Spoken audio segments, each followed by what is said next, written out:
the chandelier began to fall before the wedding musicians reached the final bar. Helena Fairbourne saw it first. The iron frame above the gallery tilted almost imperceptibly, then gave a sharp metallic groan that vanished beneath the applause rising through Ravensmere Court's great hall. She had been Duchess of Ravensmere for less than 5 hours. Candles burned in tiers across the ballroom.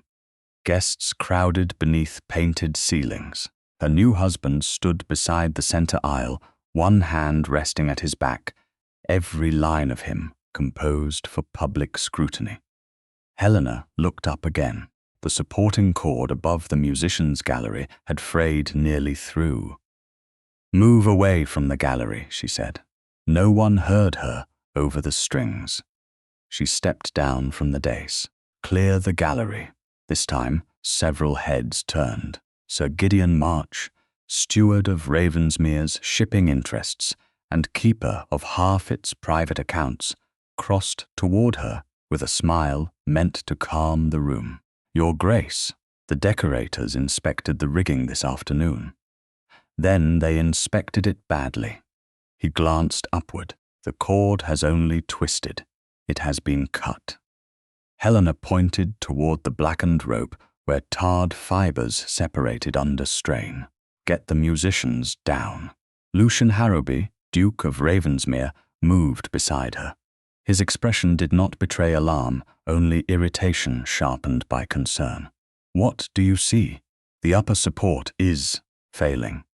From here, I have worked with signal ropes since I was 12. Lady Octavia Fairbourne approached in silver satin, Helena's cousin and the daughter of the Earl of Fairbourne's younger brother. "Helena has been unsettled all day," she said softly.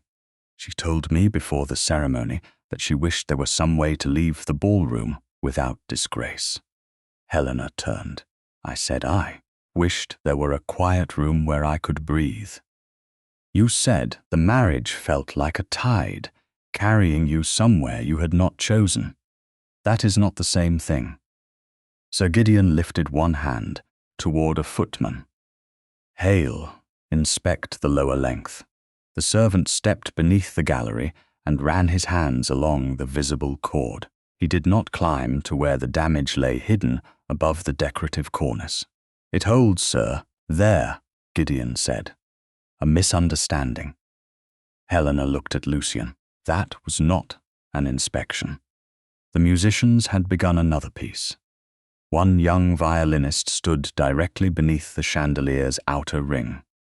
Helena heard the rope fibers separate one by one. "Get down," she called. The boy stared at her. The cord snapped. The chandelier lurched sideways. Helena reached the gallery steps before anyone else. She caught the young musician by the sleeve and pulled him clear as one side of the iron frame dropped against the railing. Carved wood shattered. Candles toppled and extinguished across the carpet. Lucian moved toward her, but a falling length of decorative molding struck his shoulder and forced him to one knee. The hall erupted in cries. Servants rushed forward. Guests pressed back. Helena released the musician only when she knew he could stand. "Water on the carpet," she ordered, "not the curtains. Keep the east doors open." Her voice cut through the panic. Several servants obeyed before remembering that she was the bride society had barely accepted. Lucian rose with one hand braced against the gallery rail. His face had gone pale, though he remained upright. "I am not badly hurt. Do not lift the arm yet." Helena moved toward him, but Sir Gideon had already taken possession of the fallen cord. "This was deliberate," he said. The room quieted in fragments. A footman near the musician's stair bent and picked up an ivory paper knife. The initials HF gleamed on the handle. "Found beside the cut rope, Your Grace." Helena recognized it at once. The knife had been on her dressing table before supper. Octavia pressed a hand to her mouth. "Helena." I did not bring it here. Another servant emerged from the narrow stair leading to the rigging loft. In his palm lay the brass-tied compass Lucian had given Helena that morning, suspended from a blue silk ribbon. This was in the loft. The compass was small enough to fit inside her hand. Lucian had told her it had belonged to his grandmother, who once supervised the coastal signal stations during a winter storm. He had said Helena might find it useful at Ravensmere. She had believed the gift meant he saw more in her than the bride selected to repair two families' ambitions. "Who found it?" Helena asked. "A junior rigger, Your Grace." "Where is he?" A young man stepped forward from behind the servants. He had a narrow face and a pale scar along his jaw. "I found it near the pulley beam." "Your name?" "Silas Crowe." Helena held his gaze. "Did you see me there?" He looked toward Sir Gideon before answering. "I saw a woman in silver near the musician's stair before supper. Octavia's gown caught the candlelight. Silver." Helena looked at her cousin's cuffs. A dark smear marked one edge, tar. "You were near the rigging stair," Helena said. Octavia lowered her hands. "I came when I heard the crash. The tar was there before the crash." "Do not be absurd." Sir Gideon's voice hardened. "This is neither the moment nor the place for family accusations. Yet it is the moment for one against me." An old man in a brown work coat pushed through the servants. Elias Wren had made ropes for Ravensmere quay for nearly 40 years. He knelt beside the severed cord and lifted the fibers toward the light. This was not cut with a paper knife. Sir Gideon looked down at him. "You cannot know that without examining the whole length." "I know rope." Elias turned the cord slightly. 3 slanted grooves, same distance apart, a marlinspike with a damaged edge. Helena felt Lucian look toward her. Doubt entered his face. Not belief, not yet, but doubt. "Then examine it properly," she said. "Now." Sir Gideon rose. Every guest in this hall is watching whether Ravensmere can maintain order on the Duke's wedding night. Lucian's jaw tightened. Public embarrassment pressed against him from every side. His injured shoulder, the fallen chandelier, the guests murmuring, Helena's paper knife, her compass in the loft, Octavia's careful concern, Silas's uncertain statement. "The hall will be cleared," Lucian said. "Helena will remain in her rooms until morning. Elias will examine the rope before any conclusion is reached." Relief almost weakened her knees. It was not trust, but it was time. "And Sir Gideon?" she asked. "His office will provide every rigging record." Gideon bowed. "Of course." Helena saw the resentment hidden beneath obedience. She was escorted upstairs by her maid while the ballroom emptied below. An hour passed. Then 2. No one brought Elias. No one brought the rigging records. Shortly before dawn, Lucian entered the bridal chamber alone. His shoulder had been bound beneath a black coat. He carried a folded statement. Helena stood beside the cold hearth, still wearing her wedding gown beneath a traveling cloak. She had ordered, brought, without knowing whether she would need it. "Silas Crowe has signed this," Lucian said. "He says he saw you carry something toward the loft. He said he saw a woman in silver. He has clarified his account." "For whom, Helena? For whom?" his silence answered. She stepped closer. "Ask Elias what cut the rope. Ask Octavia why tar is on her cuff. Ask who took the compass from my room. Ask who moved my paper knife. Ask why Silas looked at Sir Gideon before answering. The decorators have refused to continue work while you remain in the house." "Which decorators?" "That is not the point." "It is exactly the point." Lucian looked toward the window where the first grey of morning touched the glass. Ravensmere cannot survive another public scene. Ravensmere survived a falling chandelier. it can survive questions. You will go to Lady Miriam Ashford's house in Kent until the matter is contained. Helena stared at him.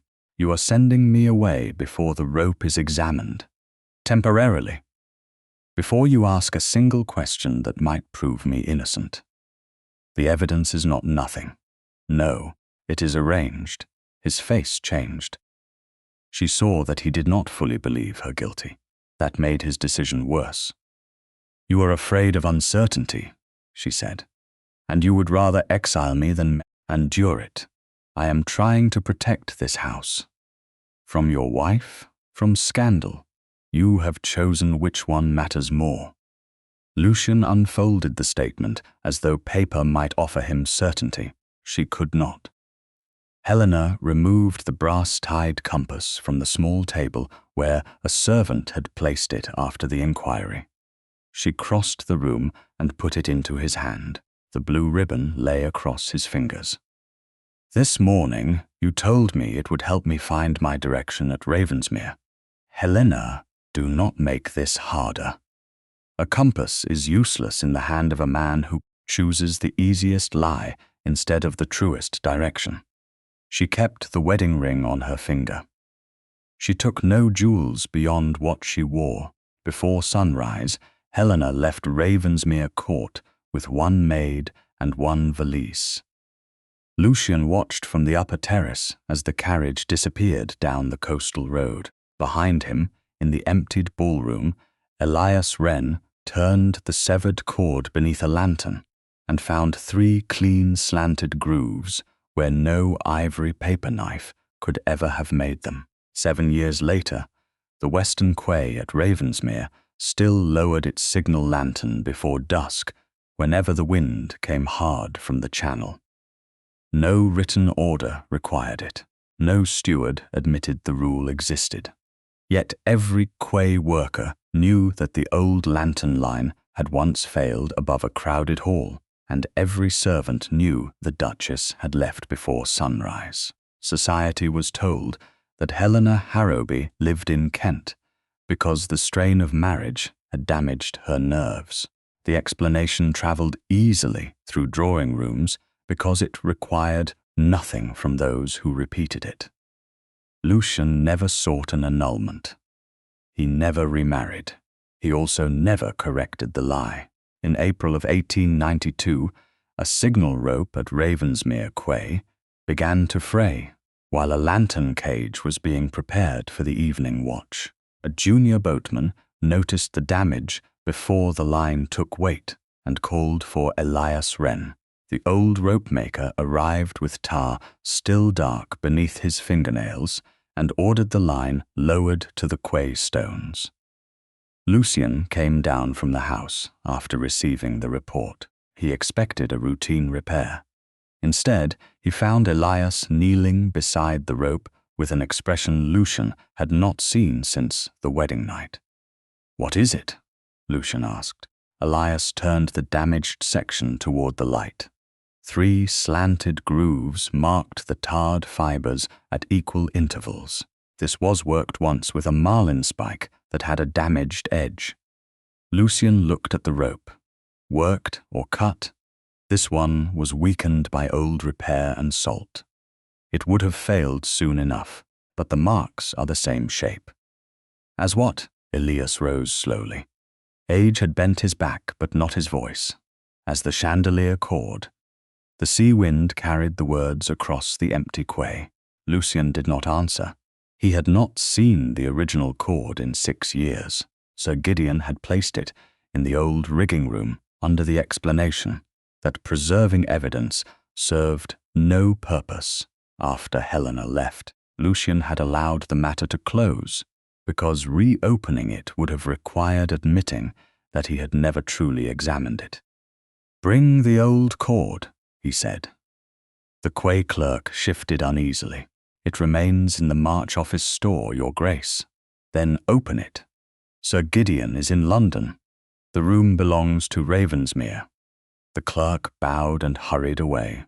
Half an hour later, the original chandelier cord lay beside the damaged signal rope on a workbench overlooking the harbour. Time had stiffened the tar, but the cut remained visible. Elias aligned the two sections. The same 3 grooves crossed both sets of fibers. A paper knife could not have done this, Lucian said. No, you told me that night. Elias met his eyes. I did. Why did you not insist? The old man looked toward the water where fishing boats moved between the harbour arms. I was a rope maker. Sir Gideon March spoke for the quay, the household, and half the men who wished to keep their positions. You told me the matter would be examined later. That was not an order to remain silent. It was close enough. Lucian felt the answer settle where excuse had lived for 7 years. He had believed that because Elias remained at Ravensmere, the man had been free to speak. He saw now that freedom was not measured by whether a servant could form words. It was measured by what those words would cost him. What tool made the grooves? A triangular marlinspike with one side filed unevenly. How many were kept here in 1885? 6 at the quay, 2 in the house rigging store. Lucian turned to the clerk. Find the issue ledger. The ledger appeared before noon, bound in cracked black leather. One entry had been made 3 days before Lucian's wedding. One triangular marlinspike issued through March office for decorative rigging inspection. The return column was blank. Lucian read the line twice. Who authorized this? The clerk swallowed. Sir Gideon's deputy signed under his standing authority. That authority ended this morning. The clerk looked up. Your Grace. No quay account, household message, shipping payment, or labour instruction passes through March office until I have reviewed every ledger bearing his seal. Elias watched him close the book. Will that bring her Grace back? Lucian looked at the grooves in the old rope. No. Will it prove she should never have been sent away? It may prove the tool was not hers. That is not what I asked. Lucian met the old man's gaze. No, it will not prove what I should already have known. 3 counties east, Helena stood beneath the signal tower at Seabourne House and watched a boat owner argue that a worn tow line could survive one more crossing. The line lay coiled at her feet, its outer fibers bleached by salt and weather. It held yesterday, the owner said. Yesterday is not a guarantee. The tide is mild. The tide does not repair rope. A signal boy of 14 stood several feet away with his cap twisting between his hands. He had been the one to report the defect. The boat owner glanced toward him. The lad sees danger in every shadow. Helena picked up the tow line and bent it once. The weakened core opened beneath the outer strands. The lad saw what you preferred not to see. The owner's face reddened. You cannot forbid my vessel from leaving. No, the harbour master can. Helena turned toward the man beside the signal steps. Mr. Cates, will you record that the tow line was found unfit before departure? Yes, Your Grace. And that replacement, rope, is required before the boat leaves Seabourne water? Yes. The owner looked from Helena to the harbour master. This delay will cost me. Less than a broken line would. He gathered his pride more carefully than his equipment and walked away. The signal boy remained. I did not mean to cause trouble, he said. Helena looked at him. You did not cause it. You named it. She pointed toward the quay ledger beneath the tower awning. Write the condition of the line and the time you reported it. Even though I am only a signal boy, especially because you are the one who saw it first. He opened the ledger. Lady Miriam Ashford, Dowager Countess of Ashford, watched from the covered gallery connecting Seabourne House to the quay. She wore a dark wool coat despite the spring sun and carried a cane she used more often for emphasis than support.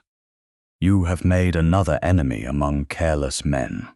she said when Helena joined her. Then I have remained consistent. A fine quality in rope and women. Helena almost smiled. Seabourne had become more than refuge. Lady Miriam had first taken her in as a companion after hearing that the estranged Duchess of Ravensmere understood coastal signals better than most estate stewards. Within 2 years, Helena had taken charge of lantern schedules, relief accounts, storm warnings, and the quay ledger. She used her title when it protected someone else. She ignored it when it merely invited obedience. That afternoon, a letter arrived from a solicitor in Canterbury. Helena opened it in the chart room while Lady Miriam sorted relief accounts nearby. The message was brief. A gentleman from Dorset had asked whether the Duchess of Ravensmere still resided at Seabourne House. He had not given his name. He had offered no formal reason for the inquiry. Lady Miriam adjusted her spectacles. Do you think it is Lucian? No. That was quick. Lucian has known where my solicitor may be reached since the first year. Helena folded the letter. If he wished to ask, he would have asked. Men sometimes spend years learning the difference between wishing and acting. Helena crossed to a walnut case on the chart table. Inside lay a length of blue silk ribbon. The ribbon had once held the brass-tied compass Lucian gave her on their wedding morning. She had kept the ribbon because throwing it away felt too much like allowing the night to decide what every earlier moment had meant. The compass itself had remained at Ravensmere. Whoever is searching, Helena said, I will not have Seabourne frightened into silence. Lady Miriam tapped the chart with one finger. Good. Fear is an expensive steward. At Ravensmere, Lucian entered the sealed March office shortly before dusk with his solicitor and 2 senior clerks. The room smelled of wax, damp paper, and old authority. Locked cabinets lined the walls. One drawer contained shipping contracts. Another held household correspondence receipts. In the lowest drawer of Sir Gideon's private desk, beneath a stack of quay invoices, Lucian found the brass-tied compass. The blue ribbon was gone. The metal case had been polished recently. Someone had handled it. Beneath the compass lay 3 sealed envelopes, addressed to Lucian in Helena's hand. Each bore a different postmark. Hampshire, Sussex, Kent. None had ever reached him. He lifted the first envelope, then stopped. The wax had already been broken. Someone else had read her words before hiding them. Outside, the evening signal lantern rose above Ravensmere Quay on a newly replaced line. Inside the March office, Lucian understood that Helena had not chosen silence. Silence had been chosen for her. Lucian broke the first seal with hands that felt steadier than they were. Helena's letter had been written from Hampshire 6 weeks after she left Ravensmere. The ink had faded slightly, but the words remained precise. She told him where she was staying. She asked him to question Elias Wren before dismissing the rope as accident. She named Octavia's tarred cuff, Silas Crow's uncertain statement, and the false message that had brought her to the musician's stair. She did not beg to return. She asked only that he examine the truth before allowing society to decide what she had done. At the bottom, beneath her signature, another hand had added a notation in pencil, received through March office, hold for review. Lucian read the sentence twice. The second letter came from Sussex. Helena wrote that a man with a pale scar had asked after her at 2 posting houses. She feared someone wished to know whether she intended to return to Dorset. Again, the same pencil hand had marked the envelope. No action required. The third came from Kent nearly a year later. Its tone was quieter. She said she had found useful work at Seabourne House. She said, Lady Miriam had given her a place where a warning could be spoken without becoming an accusation. She ended with one line that forced Lucian to set the page down. I do not know whether your silence means you believe me guilty, or whether believing me innocent would cost you too much. The door of the March office opened behind him. Sir Gideon entered with rain on his coat, and annoyance already arranged across his face. I was told you had taken possession of my private papers. Your private papers were kept in a ducal office. Lucian placed the 3 letters on the desk between them.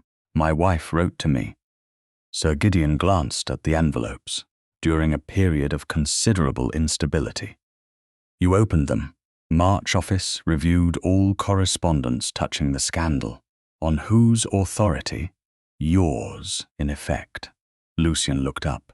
Do not confuse my failure to ask with permission.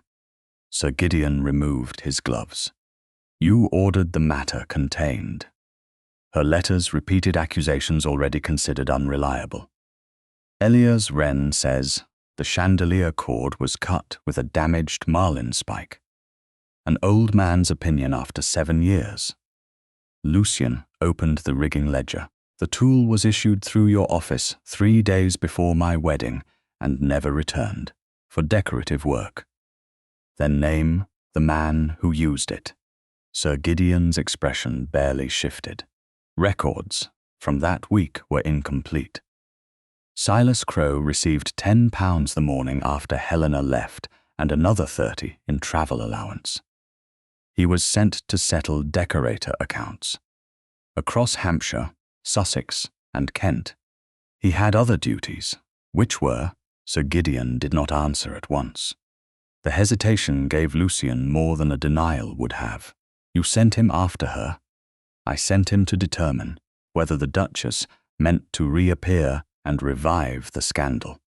Without telling me. Because you were recovering from injury and facing investors who believed Ravensmere lacked control of its own household. You intercepted my wife's letters, paid the man who accused her, and called it control. Sir Gideon's patience thinned. I protected the duchy. From what? From a bride who had already made herself dangerous. Lucian stood. You will not speak of her that way again. Sir Gideon held his gaze. He had advised Lucian's father, negotiated shipping contracts, and carried himself for years, as though longevity had become ownership. You forget how close Ravensmere came to ruin that winter, he said. The chandelier fell before half the county. Contractors threatened suit. Investors questioned whether your marriage had brought a hysterical woman into the house. I preserved confidence by preserving a lie, by preserving Ravensmere. Lucian closed the ledger.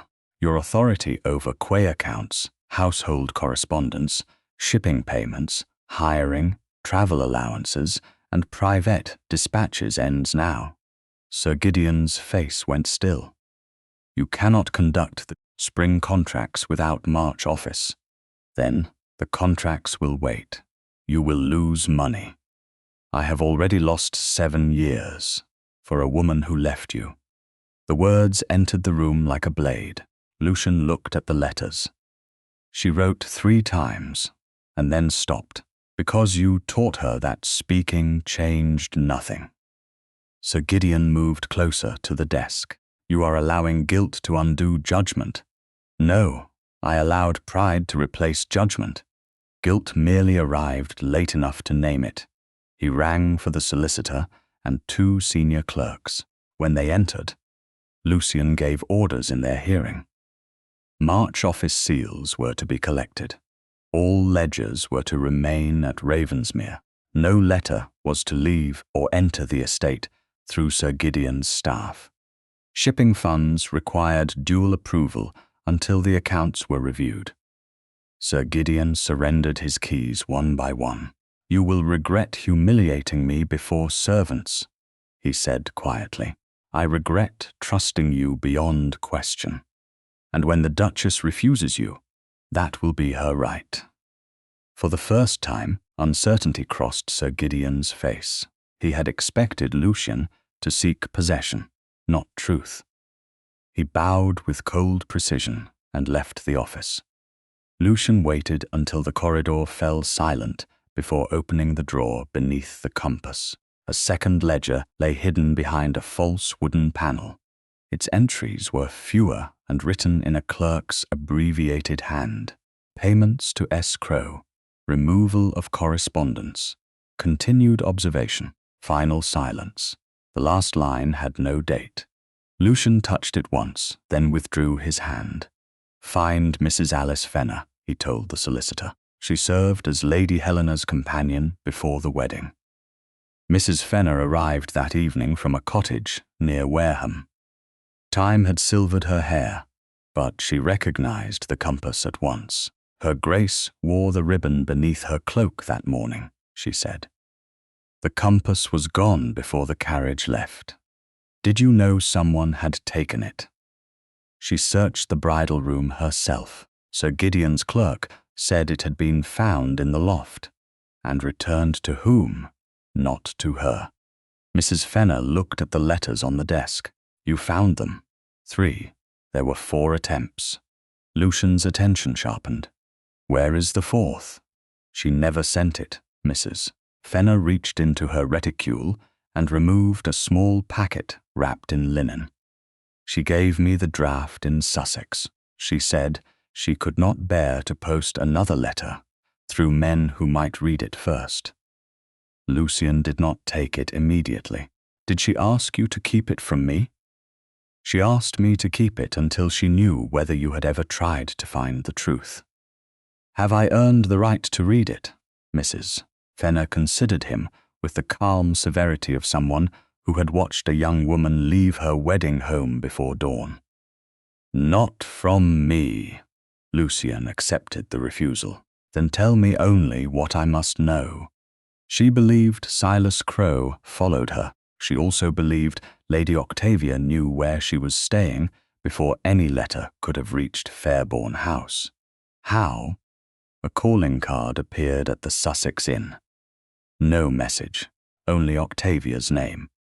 Lucian looked toward the hidden ledger, continued observation. Did Helena ever speak of returning? Mrs. Fenner's expression softened, at first every day.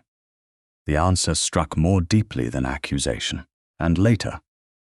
Later she stopped asking whether Ravensmere would receive her and began asking what work needed doing where she stood. Lucian turned the brass compass over in his palm. The needle trembled, then settled north. I am going after her. Mrs. Fenner's face hardened. To bring her back? No. To apologize? Yes, but not only that. He placed the compass beside the letters. I will follow the road she took. I will ask who saw her, who followed her, and what was hidden. Then I will ask whether she is willing to hear me. And if she says no, I leave. Mrs. Fenner studied him for a long moment. Then perhaps you have begun. Before midnight, Lucian dismissed the ducal carriage, chose 2 plain horses, and packed no crest, uniform, or household colours. He carried copies of the ledgers, the 3 letters, and 1 line written in his own hand. I will not ask her to return. I will ask whether she is willing to be heard.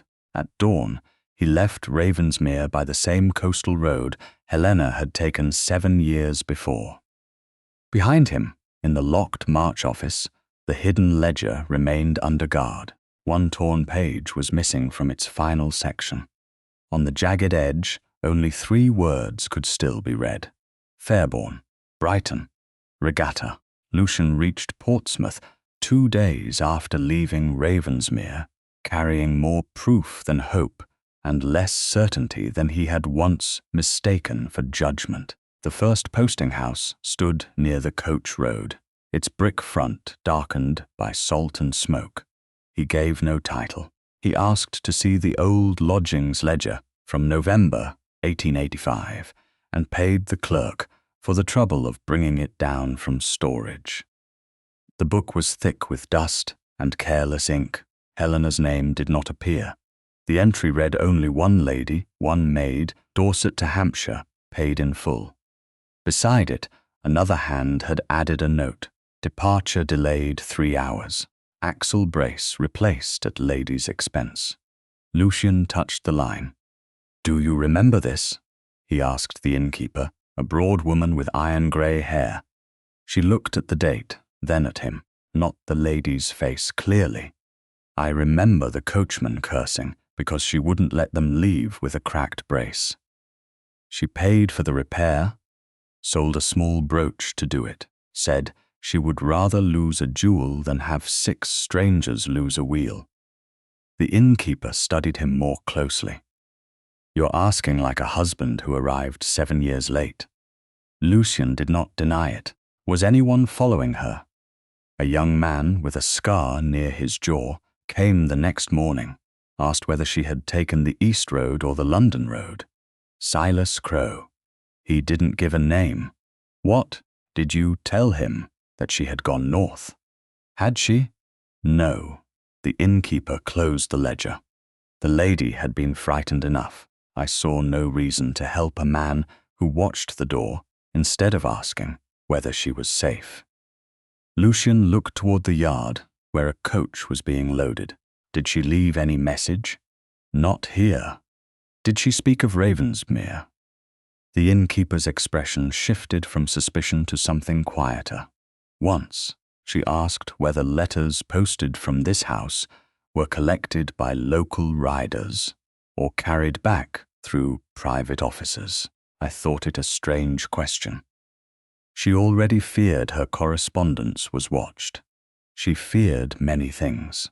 None of them made her foolish. Luce thanked her and left before the answer could become pity. The road to Sussex ran close enough to the coast that the sea appeared and vanished between ridges. He rode until the hired horse shortened its stride on a wet chalk descent. Years earlier, he would have pressed onward and called urgency discipline. Instead, he dismounted, checked the animal's left foreleg, and found a stone lodged beneath the shoe. He removed it, loosened the girth, and walked the next 2 miles with the reins in hand. The delay frustrated him. He accepted it. By late afternoon, he reached a smaller posting house outside Chichester, where an elderly clerk named Mr. Bell had once managed dispatches for several inns. Bell remembered the old system more clearly than the people who had used it. He brought out 3 receipts tied with faded string. Each bore Helena's signature. Each showed collection by a private courier attached to March office. This was irregular, Lucian said, not if the office claimed ducal authority. Did they every time? Bell adjusted his spectacles. I wrote to confirm after the second collection. No answer came. Lucian laid Helena's letters beside the receipts. The answer was prevented. Bell glanced at the broken seals.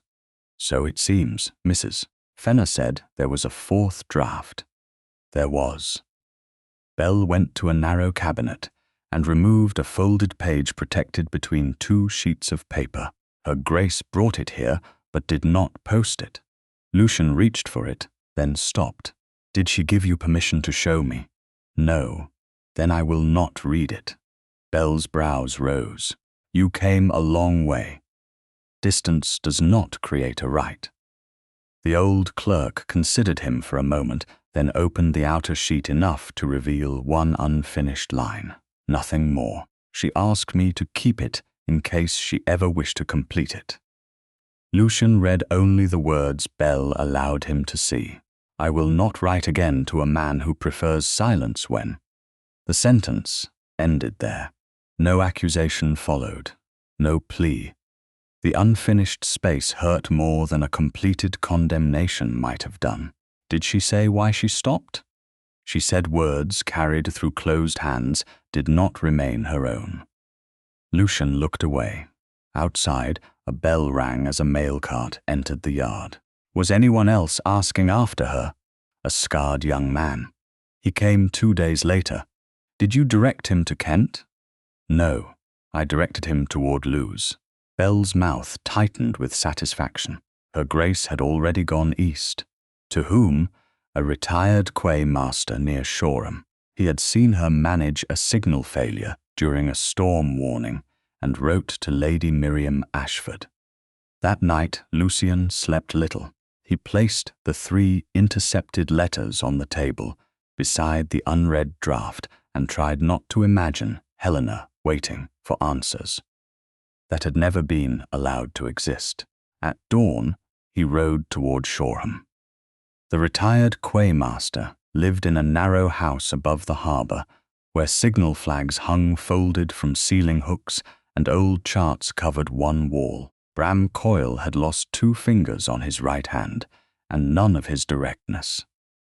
"I remember her," he said before Lucian finished the question. A duchess in a plain cloak telling men twice her age that the red warning flag was being flown backward. Was she right? Yes. Did they listen? Not until the outer marker vanished in rain. Bram poured tea without asking whether Lucian wanted any. She climbed the signal platform herself, corrected the line, and ordered the harbour cleared. Lady Miriam heard of it through my sister. Why did Helena go to Seabourne? Because Lady Miriam offered work before asking for explanations. The answer carried no ornament and needed none. Lucian looked at a small framed receipt near the charts. The handwriting belonged to a jeweller. "What is that?" Bram followed his gaze. Payment for a diamond hairpin. Her Grace sold it to settle lodging and travel costs. Did she sell her wedding ring? No. Lucian's breath caught before he could prevent it. Bram noticed. Do not make too much of that. I was not going to. You were. The old quaymaster leaned back. A woman may keep a ring because she once meant the vows. That does not mean the man still deserves them. Lucian accepted the rebuke. Silas Crowe came here 3 days after her, carried a vain purse, and asked the same questions you are asking.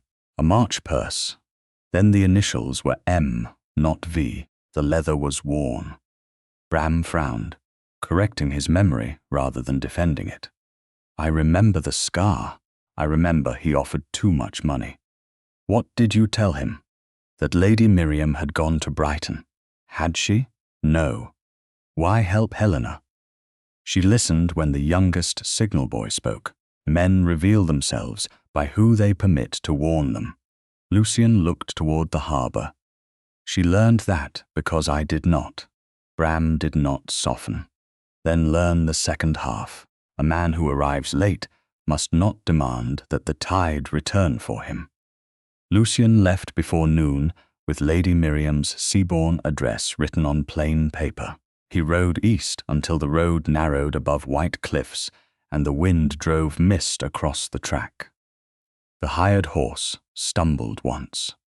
Lucian dismounted immediately and found tenderness beneath the shoe. He led the animal the final 4 miles, rather than risk another step under weight. By the time Seabourne's signal tower appeared through the fog, his boots were wet and his shoulder ached from the old injury. Beneath the wedding chandelier, he could hear shouting from the harbour below. A signal mast had twisted against its lower rope. Men crowded too near the capstan while a lantern frame swung above them. Then Helena's voice cut through the wind. Clear the eastern quay. Do not pull that line again. Lucian stopped at the top of the slope. 7 years vanished and remained all at once. He saw her below in a dark coat, one hand raised toward the frightened quay men, every face turned toward her because she had earned what his title once demanded. Helena looked up, across the harbour, through rain and distance, and all the words kept from them. Their eyes met. Helena did not look away from Lucian, but neither did she lower her raised hand. Clear the eastern quay, she called again. Mr. Cates, release the outer line. No one touches the capstan until I say so. The harbour master moved at once. Men pulled back from the twisted mast. A lantern frame swung above the quay, held by one strained rope, and a lower line wrapped twice around the capstan drum. Lucian started down the slope. Helena saw the old command in the set of his shoulders before he reached the stones. "Stop there." He stopped. The nearest quay workers glanced between them. Some recognized him. Others knew only that a well-dressed stranger had obeyed the Duchess without argument. "The eastern path is blocked by those barrels," Helena said. "Move them clear and keep everyone behind the wall." Lucian looked up at the mast, judged the danger, and did exactly as she asked. He rolled the first barrel himself when no laborer reached it quickly enough. Then he directed 2 men to clear the rest, not with the voice of a duke reclaiming authority, but with the precision of someone serving another person's plan. Helena turned back to the rope. "Mr. Cates, the outer line will not hold the weight if we pull against the twist." "Then we cut the lower wrap," the harbour master said. "Not yet." Helena crouched beside the capstan and examined the crossing strands. The rope had fouled beneath itself. One wrong pull would bring the mast toward the signal house instead of the open quay. "Ease the outer line 6 inches. The men obeyed. The mast groaned. Lucian instinctively took 1 step toward her. Helena lifted her hand without turning. He stopped again. The restraint cost him. She could feel it across the wet stones. "Now cut the secondary line," she said. Mr. Cates drew a knife. The rope parted. Helena seized the loose end with both hands and guided it around the capstan post. The mast swung toward the cleared eastern space. "Let it down slowly." The men released the outer line by degrees. The lantern frame descended, scraped once against the quay wall, then settled onto open ground without strike anyone. The harbour released 1 long breath. Helena loosened her grip on the rope. Only then did she look toward Lucian. Rain had darkened his coat. Mud marked 1 knee where he had braced against a barrel. 7 years earlier, he had watched her leave from an upper terrace, while servants handled the consequences of his decision. Now he stood where she had placed him, wet, silent, and waiting. Mr. Cates approached her. The lower rope was tied badly. "No," Helena said. She bent over the section nearest the capstan. "It was tied correctly yesterday. Someone turned the wrap before dawn." The harbour master's face hardened. "I will question the night watch, not alone. Write the names in the quay ledger first. No one is dismissed for speaking before we know what happened." She straightened and faced Lucian. The workers had begun to whisper. His title moved among them before his name did. He removed his hat. "Your Grace." The formal address silenced the nearest men. Helena felt the force of it more than she wished to. He had not called her Helena. He had not claimed familiarity. Before those who knew her as the woman who managed Seabourne's warnings, he named the rank society, had treated as something she had forfeited. "Your Grace," she answered. Lady Miriam arrived from the covered gallery with her cane, striking the stones in measured taps. She looked from Helena to Lucian, then to the lowered mast. "I see Dorset has finally learned to arrive after the danger instead of before the judgment." Lucian bowed. "Lady Miriam." "Dowager Countess of Ashford, when one is being exact. My apologies. Keep them. You may require several." Helena almost smiled, but the old ache behind her ribs remained too close. Lady Miriam turned to her. "Chart room, with the door open." "Naturally." Lucian followed them into Seabourne House and stopped just inside the chart room, waiting until Helena indicated the chair opposite the long table. He sat. Lady Miriam remained beside the window, neither chaperone nor spectator, but witness. Helena removed her wet gloves and placed them beside the charts. "You have 10 minutes." Lucian took 3 folded letters from his coat, protected inside oiled cloth.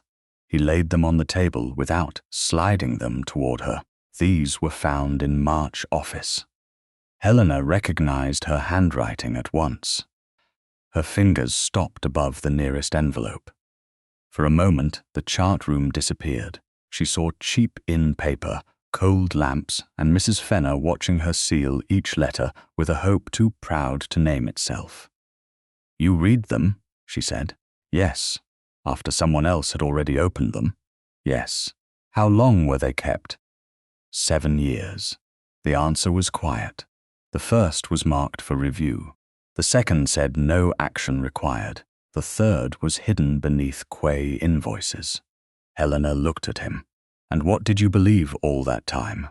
"That you had chosen not to write, because that was convenient, because I did not ask whether convenience had been arranged for me." He placed a copy of the rigging ledger beside the letters. A damaged marlinspike was issued through March office 3 days before the wedding. It was never returned.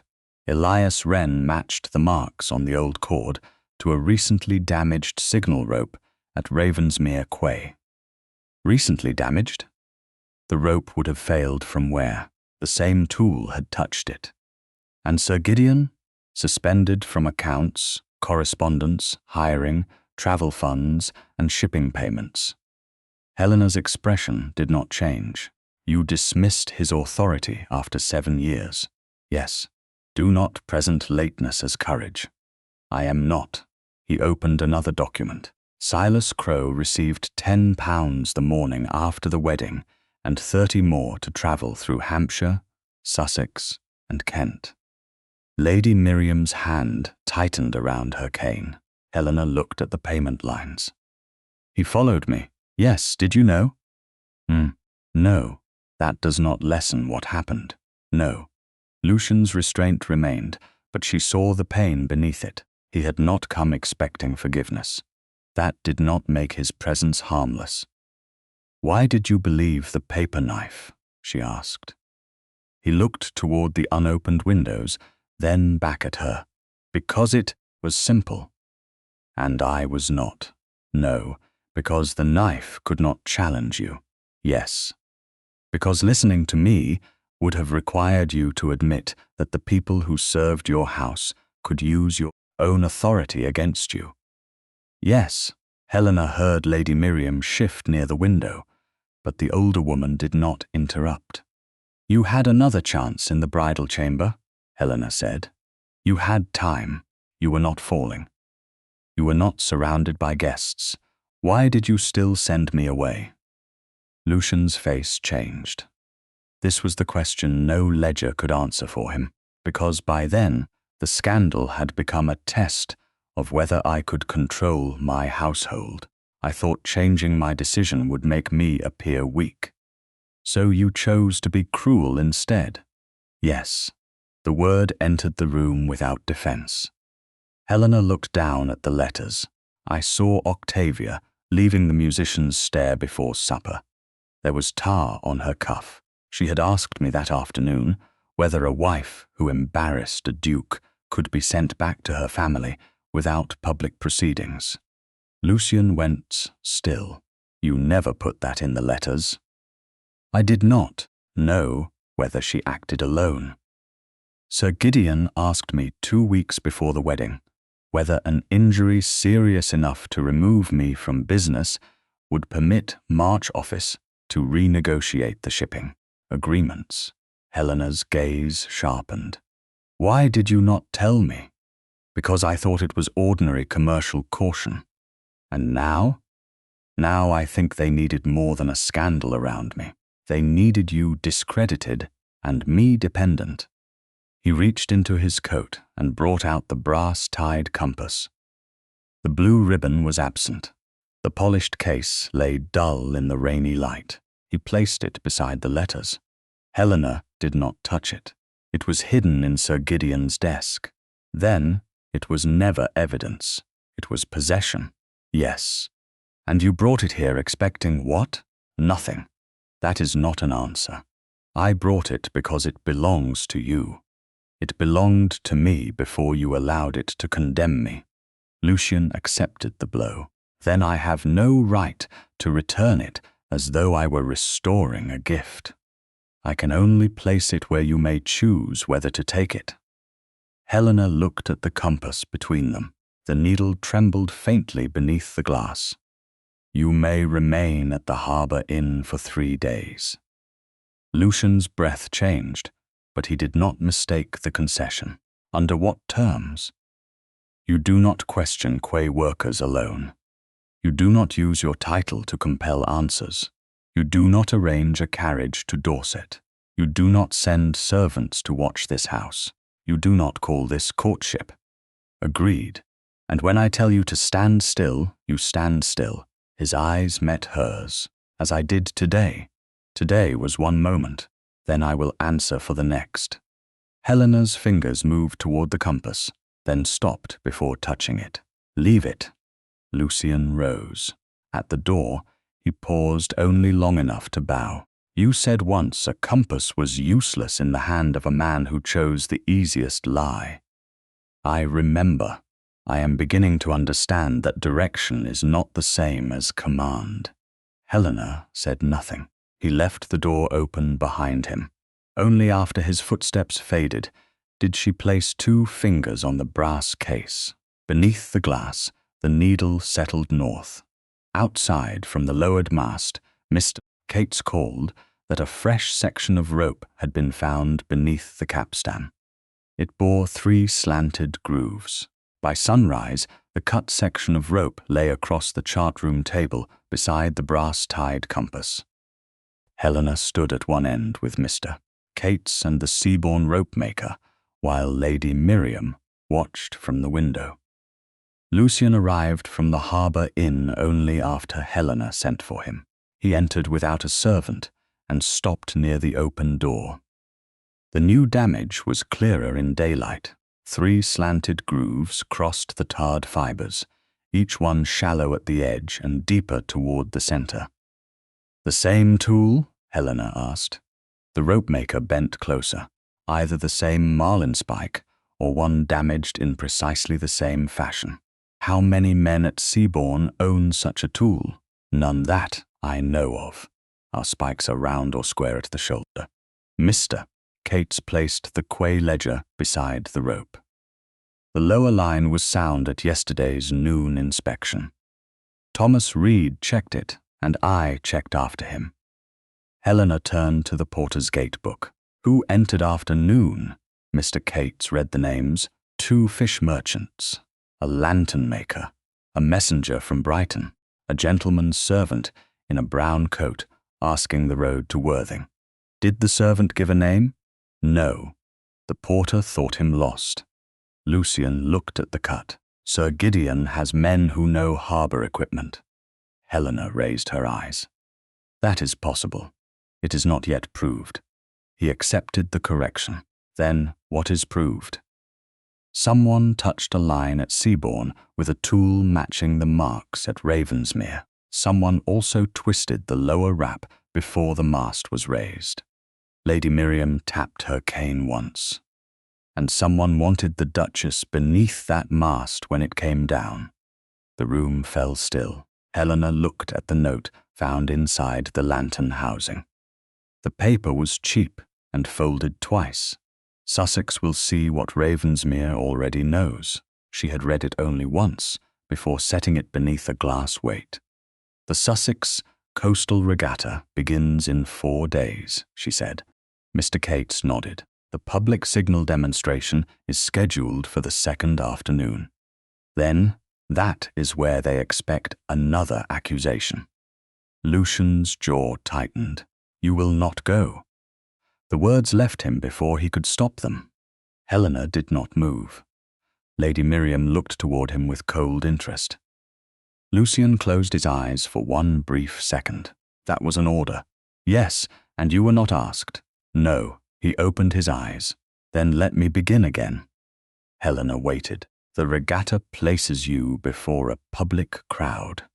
With signal equipment, someone may already have reached. I believe going is dangerous. It is. I would prefer you remain here. I will not. Fear crossed his face. This time, he did not turn it into authority. Then tell me what protection you will accept.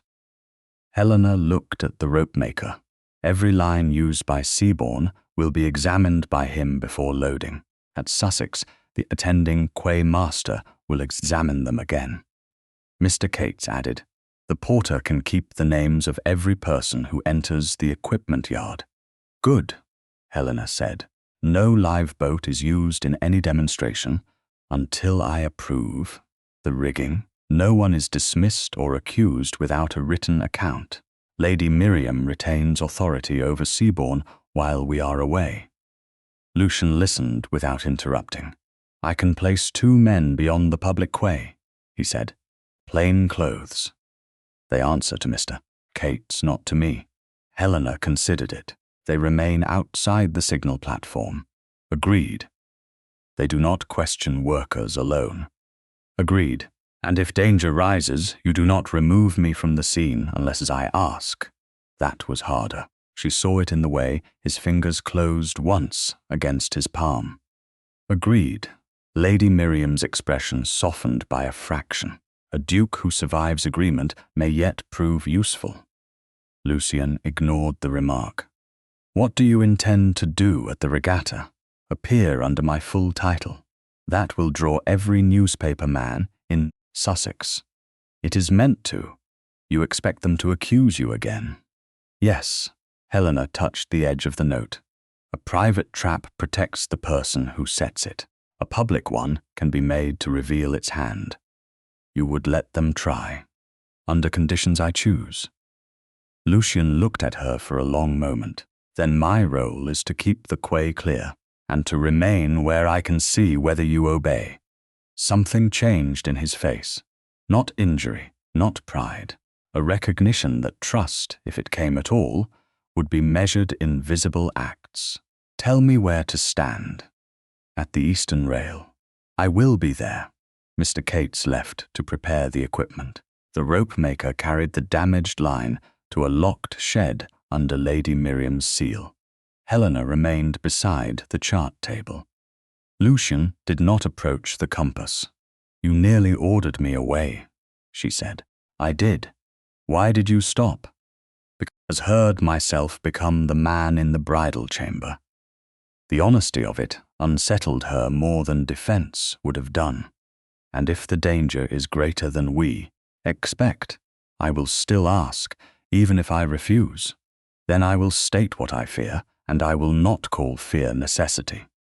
Helena looked toward the wet harbour beyond the window. You have learned the language. Not yet. The habit. At least you know the difference. Their hands came near the same chart when Lucian pointed to the Sussex quay entrance. He withdrew first, leaving Helena the space. It was a small thing. She noticed it because 7 years earlier, he had taken every space in which her answer might have lived. A footman entered carrying a silver tray. On it lay a calling card. Lady Octavia Fairbourne. Beneath the name, in Octavia's hand, were 3 words, Brighton for health. Helena almost laughed. Octavia hates sea air. Lucian read the card without touching it. She is already in Sussex. And she knew where to send this. Did you tell anyone outside Seabourne that I was here? No. Lady Miriam had returned to the doorway. Nor did I. Lucian looked at the cut rope, then at the card. Sir Gideon may have warned her before I suspended him. Or she was already part of the plan. Helena picked up the calling card and turned it over. On the back, beneath Octavia's flowing hand, someone had pressed a faint, round seal into the paper. The impression showed a winged anchor, the mark once used by March Office for private shipping entries. She wants us to know she is coming, Lucian said. No, Helena replied. She wants me to know she can still reach what I protect. That afternoon, Helena and Lucian examined the Sussex registration book delivered by messenger. The regatta entries included fishing craft, rescue cutters, signal teams, and private yachts. One vessel caught Helena's attention. The Black Heron entered under the ownership of a minor Devon breeder who had never operated a coastal boat. Lucian leaned over the page, careful not to crowd her. "That cutter belongs to Ravensmere." "How do you know?" "The keel dimensions. My father commissioned it." "Then why is it entered under another man's name?"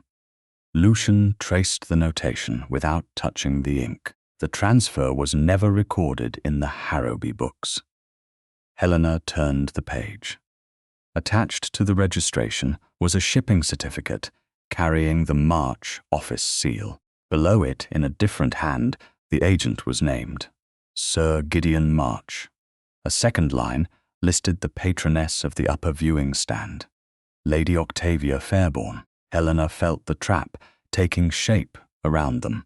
The regatta would give Octavia a public audience, Sir Gideon control of a Harrowby vessel, and whoever held the damaged marlinspike access to signal rigging above a crowded quay. Lucian looked toward her. "They mean to repeat the wedding night, not repeat it." Helena lifted the brass-tied compass from the chart table and fastened the blue ribbon she had kept for 7 years through its ring. "Complete it." The needle trembled beneath the glass, then settled. "We leave for Sussex tomorrow." Lucian's first instinct showed in the breath he took. He did not argue. "Where do you want me?" Helena closed the registration book. "Behind me until the danger begins. Beside the eastern rail when it does." Outside, the Seabourn signal lantern rose on a new line. For the first time since Ravensmere, the brass compass rested against Helena's own heart. The Sussex coastal regatta opened beneath a pale morning sky, with signal flags snapping above the quay and polished cutters riding at their moorings beyond the harbour wall. Helena arrived beside Lady Miriam in a dark blue travelling coat, the brass-tied compass resting against her heart on its faded ribbon. The first whispers began before she reached the registration pavilion. Some people recognized the Duchess of Ravensmere at once. Others recognized Lucian walking several paces behind her without crest, household colors, or visible escort. He took his place beside the eastern rail exactly as Helena had instructed. He did not move when heads turned toward him. Lady Octavia Fairbourne descended from the upper viewing stand in silver-grey silk, dressed too elegantly for tarred rope and wet planks. Her smile carried concern polished for witnesses. "Helena, I had heard you were living quietly." "You heard correctly." "Then this appearance must be difficult, only for those who hoped I would remain unseen." Octavia's smile tightened. "I came because the sea air was recommended." Lady Miriam glanced toward the fishing boats. "By a physician who wished you punished." Before Octavia could answer, Sir Gideon March crossed the quay beside 3 men wearing the plain coats of private deckhands. His authority at Ravensmere had been suspended, but he carried himself as if no one present had learned it. Behind him, the Black Heron rested against the outer pier beneath the false ownership colours listed in the regatta book. Lucian's gaze fixed on the cutter, yet he remained at the eastern rail. Sir Gideon bowed first to Helena, then to Lucian. "Your Graces, I had not expected Ravensmere's domestic concerns to become a public exhibition." Helena looked toward the Black Heron. "You entered a Harrowby vessel under another man's name. The exhibition was already public. The transfer was arranged lawfully.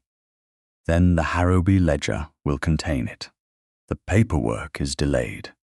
Lucian spoke without leaving his assigned place. No sale was authorized. Sir Gideon's eyes shifted toward him. "Your Grace, shipping matters should not be debated before quay laborers." You managed them through quay labourers when it suited you. The first signal bell ended the exchange. Regatta officials called the demonstration teams toward the central platform. Helena turned away from Sir Gideon before he could reclaim the conversation. The signal display involved no live boats at first. Coloured flags were to be raised from a 30-foot mast, while an iron lantern cage moved along the upper line to demonstrate fog warnings. Mr. Cates had examined Seabourne's ropes before departure. The Sussex quay master had examined them again at dawn. Each approved line bore a narrow chalk mark drawn across the knot and supporting coil. Helena stood below the platform with the attending ropemaker and watched the first two flags rise cleanly. On the third sequence, Peter Hale, the youngest signal boy, clipped the lantern cage to the main line. Helena saw the chalk mark near the upper block. It no longer met. One half lay nearly an inch above the other. Someone had loosened and reteed the line after inspection. "Stop the demonstration," she said. The quay master did not hear over the bell and crowd. Peter reached for the hauling rope. "Do not pull." Helena's voice carried across the platform. The boy froze. A deckhand behind him seized the rope and hauled once. The lantern cage rose 6 feet, then jerked sideways as the weakened upper line began to separate. The crowd beneath the viewing stand pressed backward. Octavia cried out Helena's name, not in warning but accusation. The iron cage swung toward the eastern rail. Lucian took 1 step forward. Helena raised her hand. He stopped. "Clear the eastern lane," she called. He turned at once and drove the nearest spectators behind the stone barrier, using his body and voice without entering the platform. Lady Miriam struck her cane against the boards until 2 gentlemen moved out of Helena's path. Helena climbed the lower steps. "Peter, release the secondary line." The boy stared at the swaying cage. "It'll fall." "Not if you release it slowly. I can't hold it." "You are not holding it alone." Helena took the counterline and wrapped it once around the lower cleat. "Mr. Cates, take the weight. Quay master, clear the center." The men obeyed. The damaged rope split another inch. Helena waited until the cage swung away from the viewing stand. Now, Peter released the secondary line. Mr. Cates eased the counterweight. The lantern cage descended in a controlled arc and settled onto an empty stretch of wet sand below the quay wall. No one had been struck. The only sound for several seconds was the slap of water against the pilings. Helena remained on the platform until Peter's breathing slowed. "You did well," she told him. "I nearly pulled when he told me." He looked toward the deckhand who had first seized the rope. "Then say exactly who told you." Peter pointed. "That man," he said. The Duchess had approved. The deckhand stepped back. 2 regatta stewards blocked his path before he reached the stairs. Helena turned to the main line. The cut section bore 3 slanted grooves. The attending rope maker lifted it toward the light. "Worked with a damaged marlinspike," he said. "Same pattern as the sample Her Grace brought from Seabourne." A stir moved through the spectators. Sir Gideon came closer. A convenient conclusion from men already instructed what to find. Helena descended from the platform, then let the tools speak. Before the rope maker could answer, Octavia raised 1 gloved hand. In it lay the ivory paper knife engraved with HF. "This was found in Helena's travelling case at Brighton this morning." The crowd quieted. Helena looked at the knife, then at Octavia. "By whom?" "A maid at my lodging." "Name her." "The girl is frightened." "Then let her remain unnamed and the accusation remain unsupported." Octavia's expression sharpened. "You cannot dismiss your own property." Sir Gideon stepped beside her. 7 years ago, The same knife was found near a severed line. Today, another line fails in the Duchess's presence. At what point does coincidence become pattern? A newspaper correspondent near the rail repeated the phrase before writing it down. The dangerous Duchess. The words moved through the crowd like a stain. Helena felt the old ballroom return in fragments. Candle smoke, silver silk. Lucian's folded statement, carriage wheels before dawn. Her fingers touched the brass compass beneath her coat. She did not look toward Lucian. She needed to know whether he could remain where she had placed him when the accusation became public.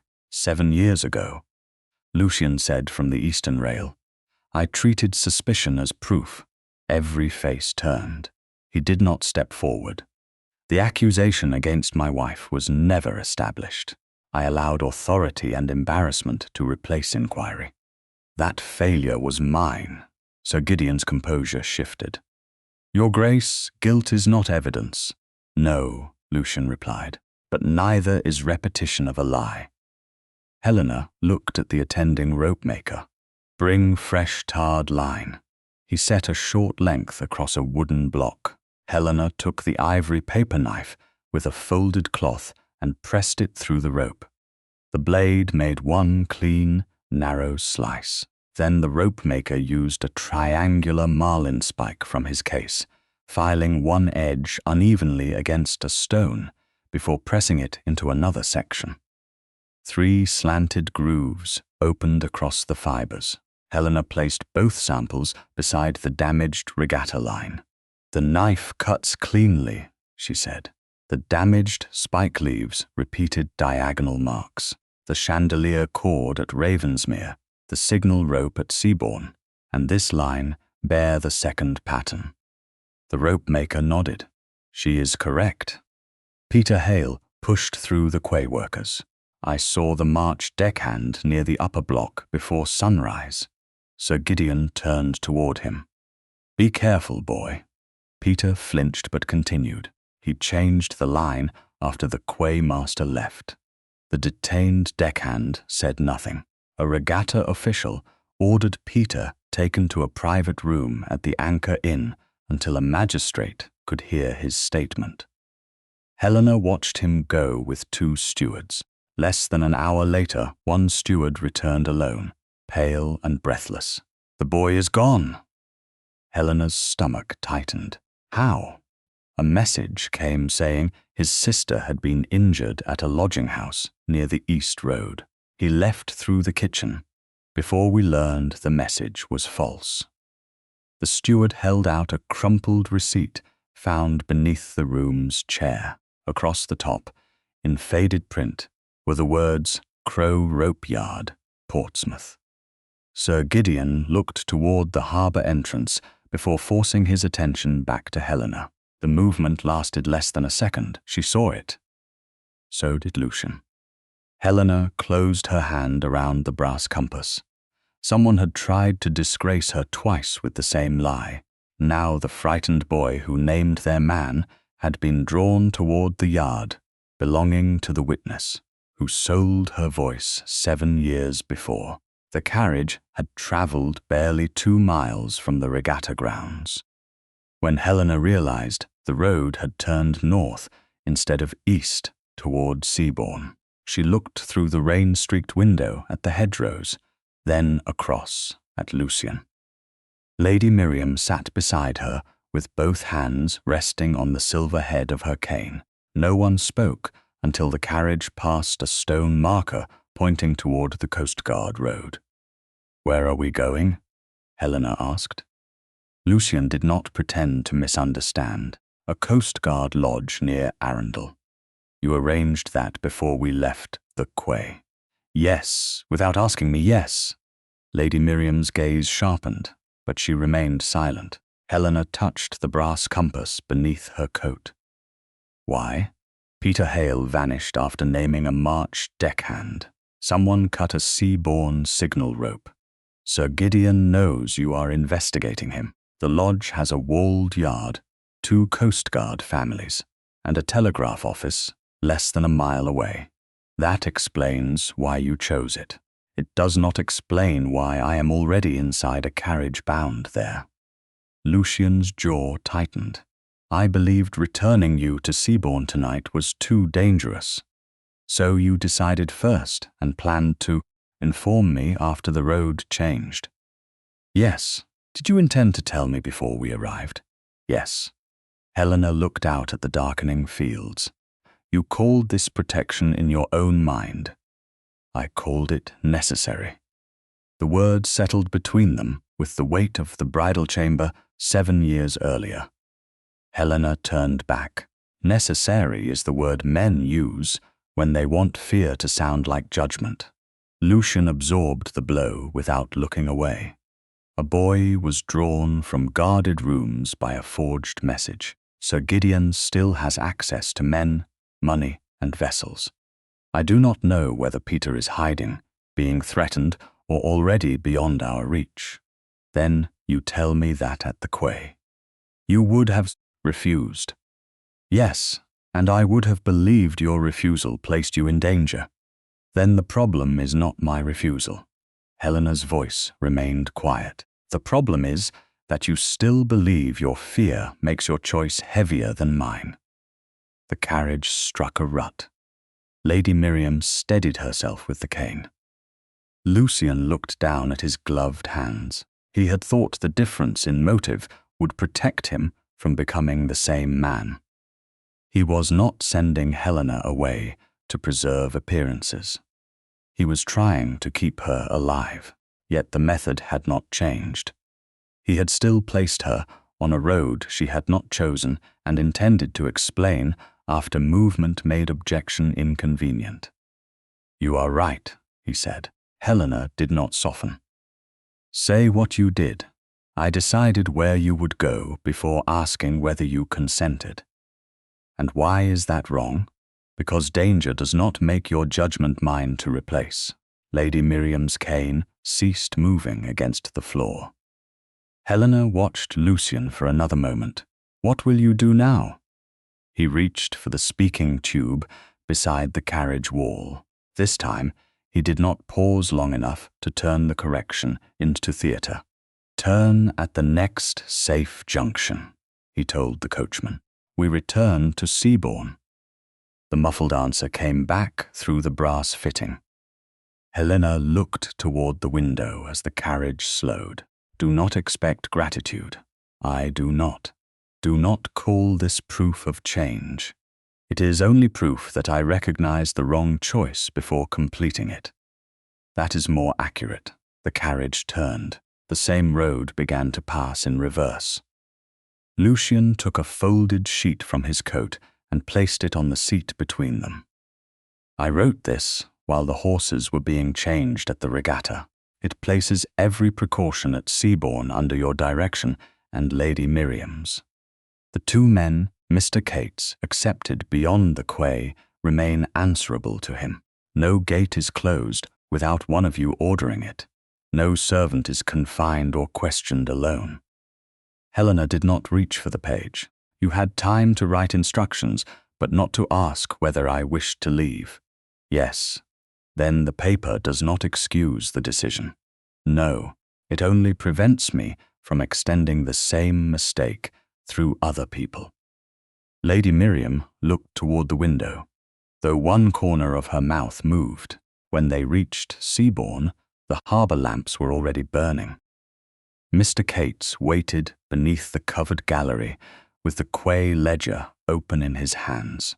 "No further damage, Your Grace," he told Helena. "We examined every signal line and locked the equipment shed under my seal. One man in a brown coat watched from the upper road, but he left before the porter could approach." Helena stepped down without Lucian offering assistance. He moved aside and let her choose her footing. "Did anyone close the harbour gates?" she asked. "No." "Good. Keep them open. 1 quay man at the signal house, 1 at the equipment shed, and 1 at the upper road. Change watch every 2 hours. No one is questioned without Mr. Cates or Lady Miriam present." "Yes, Your Grace." Mr. Cates glanced toward Lucian, perhaps expecting confirmation. Lucian said only, "You heard the Duchess." The answer mattered, because it was given before the Quay men. He did not surrender authority privately and reclaim it when others watched. Inside the chart room, Helena placed the crumpled Crow rope yard receipt beside the regatta register. Lady Miriam went directly to the cabinet, holding old shipping maps. "Portsmouth," she said. "The yard lies near the eastern basin, close to 2 private freight wharves." Lucian remained near the door until Helena looked at him. "You may come in for 10 minutes. He entered and stopped across the table. Helena unfolded a Harrowby shipping ledger copied from the documents he had brought. The Black Heron was transferred 3 times in 6 years under false owners, she said. Every sale led through March office. Lucian followed the entries, and each owner paid storage fees to Crow Rope Yard, fees larger than the vessel's value. Lady Miriam spread a harbour map over the charts, a convenient place to wash money through repairs no one can verify. Helena traced one route from Ravensmere to Portsmouth. Silas Crow may have been the false messenger, the planted witness, and the man who followed me. His family yard may also be where March stored tools and false papers. Lucian looked toward the receipt. "You intend to go there, at first light, with Lady Miriam?" "Yes, and Mr. Cates. He remains at Seabourn." Helena met Lucian's eyes. "I will take Thomas Reed, the senior quay man. You will travel behind us." "How far?" "Far enough that your rank does not enter the yard before I do. Close enough that the solicitor's clerk and 2 constables can be called if evidence requires. Them, no Ravensmere colours. None. No orders inside the yard unless you ask." "Correct." Fear returned to his face, quieter now and therefore more honest. "What if Silas refuses to speak?" "Then we ask for records. If the owner refuses those, the constables may act only within lawful authority. We do not force a search because we dislike the answer. And if Peter is there, we determine whether he went willingly." Lucian looked at the brass compass on its blue ribbon. "You have already decided the route?" "Yes." "Then what role do you want me to have?" The question came without resentment. Helena noticed. "Follow. Listen. Do not make Silas's fear about your anger." "Agreed." Lady Miriam drew a circle around the rope yard on the map. "There is another matter." She opened the copied Harrowby ledger to a later page. One freight entry had been made 10 days earlier. No vessel name appeared. No cargo was listed beyond a sealed rigging crate. Origin, Ravensmere Quay. Transfer point, Crow Rope Yard. Final destination left blank. Lucian leaned closer. "Sir Gideon authorized this after I suspended him." "Through an old standing seal," Helena said, "or through someone who still obeys him." "What would be inside a rigging crate?" Lady Miriam asked. Helena looked at the cut rope, the ivory knife, and the March seal pressed into Octavia's card. "Something he does not want found at Seabourn." Lucian followed her gaze. "Or something he intends to place at Ravensmere before we return." Helena closed the ledger. "Then we reach Crow Yard before the crate moves again." At dawn, Lady Miriam's plain carriage left Seabourn by the eastern road with Helena and Thomas Reed inside. The brass compass rested in Helena's chart case, not around her neck. Lucian followed several miles behind with the solicitor's clerk and 2 constables in an unmarked trap. He kept exactly the distance Helena had chosen. For the first time since the wedding night, he was not deciding where she went. He was proving he could follow the course she set. Crow Rope Yard stood behind a soot-dark wall near Portsmouth's eastern basin, with tar sheds on one side and a drying loft above the main store. Helena saw no workers when Lady Miriam's carriage stopped outside the gate. That absence troubled her more than noise would have done. Rope yards did not become silent by accident before midday. Thomas Reed descended first and opened the carriage door. Helena stepped onto the damp cobbles with her chart case in one hand. The brass-tied compass rested inside it. Lady Miriam followed, leaning on her cane. Lucian remained beyond the next rise with the solicitor's clerk and 2 constables, exactly where Helena had told him to wait. A thick-set man emerged from the office wearing a leather apron too clean for actual work. "Private yard," he said. "No visitors." Helena took out the copied freight entry. A sealed rigging crate was transferred here from Ravensmere Quay 10 days ago. I am here to learn who received it. The man glanced at the paper but did not touch it. "You should speak to Sir Gideon March." "Why?" "Because it is his business." "Then you know the crate exists." His expression changed, only slightly. Lady Miriam tapped her cane against the stones. "Men who know nothing generally begin with denial. You have begun with instruction." The yard owner looked toward the drying loft. Helena followed his glance. A loose plank near the upper opening shifted, then became still. "Silas Crowe," she called. No answer came. "You followed me through Hampshires, Sussex, and Kent. You wore Ravensmere livery when you brought the false message to my wedding rooms. Do not hide now and pretend you do not know my voice." The owner moved toward her. Thomas Reed stepped between them without touching him. "There is no one here by that name," the man said. Helena looked up at the loft. "Then you will not object if the constables waiting nearby ask whether a missing witness or stolen ducal property has entered this yard." The constables had no warrant to search. Helena knew it. The yard owner did not know how much authority they carried. A scrape sounded above. A man appeared behind the broken plank. Time had broadened his face and thinned his hair, but the pale scar along his jaw remained. Silas Crowe gripped the frame with both hands. "Keep them out." Helena looked at him. "Come down. You don't know what they'll do. I know what fear made you do 7 years ago." His face tightened. "My mother lives above the Cooper's Lane." "Then step down and speak before someone decides your silence belongs to them again." Silas vanished from the opening. A ladder creaked inside the loft. When he emerged through the lower door, tar dust marked his coat, and shame bent his posture more than age had. Helena did not allow Thomas to move closer. "We speak here," she said. "Lady Miriam and Mr. Reed will hear every word. No one will touch you unless you attempt to flee." Silas looked toward the road. "Is Ravensmere here?"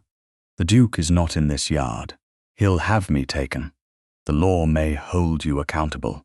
"That is not the same as me using his anger to force your words." Silas swallowed. "What do you want?" "Only what you did yourself. Nothing you guessed. Nothing Sir Gideon told you afterward." He lowered his gaze. "I took £10. "For what?" "To say I saw you near the musician's stair." "Did you?" "I saw a woman in silver from behind." Lady Miriam's grip tightened on her cane. "Was it Helena?" "I couldn't tell." "Yet you named her," Lady Miriam said. Silas nodded. "Yes." Helena kept her voice level. "The ivory paper knife. Lady Octavia gave it to me before supper. She said it came from your dressing room. I put it beside the cord after the fall." "The false message?" "Sir Gideon gave me old Ravensmere livery. I told your maid the Duke wished you near the musician's stair." "Did Lucian send that message?" "No, and after I left Ravensmere." Silas looked at the cobbles. "Sir Gideon paid me £30 to follow you. He wanted to know where you stayed, who helped you, and whether you meant to return." Helena heard the old posting houses again. Closed curtains, strange faces near doors. The fear she had forced into silence for 7 years now stood before her in a tar-stained coat. "Did you cut the chandelier cord?" "No." The answer came quickly. "Did you see Sir Gideon cut it?" "No." "Then say what you saw." Silas raised his head. "I saw him leave the rigging room with a marlinspike wrapped in March office cloth. It had a chipped, triangular shoulder." "Before the chandelier fell?" "Yes." "Did you know the cord had been weakened enough to fail?" "No. He said it would only loosen. He said the Duke would order the gallery cleared and blame the decorators." "Did Lady Octavia know?" "I don't know." Helena believed his uncertainty. She did not mistake it for innocence. "Why are you hiding now?" Silas looked toward the upper road again. "A March deckhand came 3 nights ago," he said. Peter Hale had spoken at Sussex. "He said if I gave evidence in Dorset, my mother's rooms would burn before morning." Lady Miriam asked, "Did Peter come here?" "No." "Do you know where he is?" "No. I only know the deckhand used my yard receipt to send him toward Portsmouth. He wanted the boy frightened and moving, not speaking." Helena said, "You will give a signed statement to the solicitor's clerk." Silas gave a bitter laugh. "And then Ravensmere destroys me." "You answer for what you chose. Then why should I speak? Because silence will not save your mother or undo what you did. It will only allow Sir Gideon to decide what your guilt is worth." He stared at her. "Will you protect her?" "From reprisal, yes. Even after I sold your name. Protection is not forgiveness." Lady Miriam nodded once. Silas closed his eyes. "Then I'll sign." Helena signaled Thomas Reed. He rode back to summon the clerk and constables. Lucian did not enter with them until Helena sent word. When he arrived, he stopped at the gate. His gaze found Silas, then Helena. "You may come in," she said. Only then did he cross the yard. Silas went pale. Lucian did not approach him. "Has he chosen to speak?" Lucian asked Helena. "Yes." "Then I will hear only what he is prepared to repeat before witnesses." Silas looked at him. "Your Grace," I lied. Lucian's face remained controlled. "You will tell the clerk. You will not ask my wife to lessen the harm, because you now fear the men who paid you." The statement took less than an hour, because Helena refused to turn it into a second interrogation. Silas repeated the 4 direct acts. The clerk summarized the payment details, travel routes, and threat against his mother from the ledgers and Silas's written answers. No immunity was promised. The constables agreed to arrange temporary protection for Silas's mother through local magistrate authority. When the papers were signed, Helena asked to see the sealed rigging crate. The yard owner claimed it had never arrived. A storage ledger proved otherwise. The entry showed receipt from Ravensmere 10 days earlier and departure the previous night. Destination, Ravensmere Court. Return before Founders' Assembly. Contents not listed. Fresh wheel tracks crossed the rear yard toward the North Road. Lady Miriam examined the page. "They have taken it back to the house. Or taken something there they need us to find," Helena said. Lucian looked at the departure time. "The crate may reach Dorset before us. Then the assembly continues as planned." His instinct rose visibly. "Helena, if we cancel, Sir Gideon knows Silas has spoken and the crate has been traced. And if he has placed another weakened line, we control the demonstration." Lucian did not argue further. He waited for her instructions.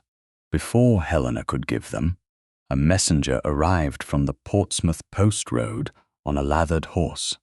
He carried no seal. The note bore 6 words in block letters. "If Crow speaks, Seabourne burns tonight." Lady Miriam read it once. "I am returning to Kent." Lucian turned toward her. "I can send men. You may offer them. You will not command them." "Agreed." Helena folded the threat. Mr. Cates will know the harbour better than any Ravensmere man. Take the 2 plainclothes watchers and the Portsmouth constable assigned to your road." Lady Miriam looked at her. "And you?" "I am going to Ravensmere." Lucian's fear sharpened. This time he did not forbid it. "What do you require of me?" "Keep the Founders' Assembly on schedule. Do not confront Sir Gideon before the crate is found. Preserve every ledger under the magistrate's seal. Silas travels separately and appears only when I call for him, and the harbour gates open until I signal. Even if Sir Gideon tries to leave, especially then, he must choose his lie before witnesses." Lucian looked at the brass compass inside Helena's open chart case. "You understand he may act against you." "He has acted against me for 7 years." Helena turned to Silas. "You will come to Dorset voluntarily." "I'll come." "Not for me," she said, "for the truth you sold." By dusk, Lady Miriam's carriage turned east toward Seabourne. Silas departed under voluntary escort by another road. Helena's plain carriage took the west road toward Dorset. Lucian followed several miles behind, without crest or household colours. Ravensmere waited at the end of the road, with a sealed crate already inside its walls and a public assembly close enough to make one final lie worth everything Sir Gideon still hoped to keep. Helena returned to Ravensmere Court. Through the front entrance shortly before noon, with the sea wind still caught in the folds of her dark travelling coat. No announcement preceded her. No line of servants had been arranged for spectacle. The great hall filled anyway, first with footmen carrying messages, then maids pausing near the gallery, then senior staff uncertain whether they should bow to the Duchess, who had been absent for 7 years, or look to Lucian for instruction. Helena stepped down from the carriage without taking his hand. Lady Miriam's widowed niece, Mrs. Clara Ashford, followed as companion. Lucian remained 1 pace behind. He did not welcome Helena home. He understood that the word was not his to use. "Continue your duties," Helena told the assembled household. "No one is required to confess guilt in the entrance hall. No letter addressed to me is to pass through March office. Any warning from the quay, rigging rooms, or harbour stores is to go directly to the harbour master or Elias Wren. Those are the only changes for today." A few servants glanced toward Lucian. He said, "You heard the Duchess." The household dispersed. Helena looked at him only after the last footman disappeared into the west corridor. "Where is the original chandelier cord?" "In the old chart room under the magistrate's seal." "The sealed rigging crate?" "Not yet found." "Sir Gideon?" "3 messages since dawn, all sealed and left unread." "Lady Octavia?" "Arrived last night and claims she came for the Founders' Assembly." Helena removed her gloves. "Of course she does." Lucian led the way toward the old chart room, but stopped at the threshold and waited for Helena to enter first. The room overlooked Ravensmere Quay. Charts covered the walls, and the long central table still bore small knife marks from Lucian's father's time. The magistrate's clerk stood beside a locked cabinet. Elias Wren waited near the window, his hands folded behind his back. The original chandelier cord lay inside beneath cloth. Helena watched the clerk break the seal in the presence of 2 witnesses. Lucian did not touch the cabinet until asked. "Did you open this after returning from Portsmouth?" she said. "No, you had the legal right. That did not make it the right choice." Helena held his gaze. "You have learned the sentence." "I am trying to learn the act." The clerk lifted the cord and placed it on the table. The 3 slanted grooves remained visible beneath the old tar. Helena leaned closer but did not touch. "This stays here until the assembly." Agreed. No one handles it without 2 witnesses. Agreed. The sealed crate may already be inside the house. Elias spoke from the window. There is an old rigging passage behind the musicians' gallery. It was used to move ropes from the quay stores into the ballroom roof space before the new service corridor was built.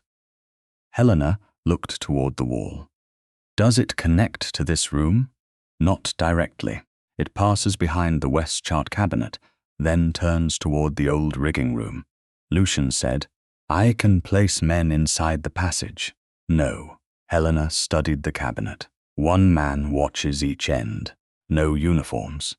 If the passage is filled, whoever moved the crate will know it has been discovered. Understood. The clerk resealed the cabinet. Helena waited until the witnesses left. Elias followed, closing the door halfway but not fully. Lucian remained near the far side of the table. The Founders' Assembly begins tomorrow morning, Helena said. It continues. Yes. The demonstration uses an empty iron frame, no lantern cage over the crowd, and no live cutter attached to the signal. I have already ordered it. You were not to order the conditions without me. His face changed. You are right. Did you think because the order agreed with what I would choose, it became acceptable? For a moment, yes. And now I will withdraw it and let the harbour master reissue the terms through you. Helena looked toward the window. The correction was immediate, without excuse. Do that. He bowed once. I will. She turned to the brass-tied compass lying inside her open chart case. The blue ribbon had been repaired where age had thinned it. I am going to inspect the musicians' gallery. May I come? Yes, but you will remain outside the loft until I ask. They crossed the west corridor in silence. The ballroom had been restored years earlier. But Helena still felt the old night in the polished floor. The musicians' gallery stood empty. Above it, the narrow loft door remained closed. Lucian stopped before the stairs. Helena took the compass from her chart case and held it out. Keep this while I go up. He did not reach for it at once. Are you certain? No. Then why? Because certainty is not the only condition under which trust must exist. Lucian opened his hand. Helena laid the brass case across his palm. He kept his fingers open until she released it. Only then did he close them. The movement was so careful that it hurt more than possession would have. Helena climbed the narrow stairs alone. The loft smelled of old wood, dust, and tar. She examined the pulley beams, the storage hooks, and the floorboards near the hidden passage. Fresh scuff marks crossed one plank. A short strand of hemp lay beneath it. She lifted the plank and found an empty space large enough for documents or a small tool. Not the rigging crate. Someone had used the loft recently. Helena returned below. Lucian stood where she had left him. He had not opened the compass. He offered it back in his open palm. You could have kept it, she said. No, you did once. I kept what I had no right to hold. And now I wait until you place it in my hand, and I return it when you come back.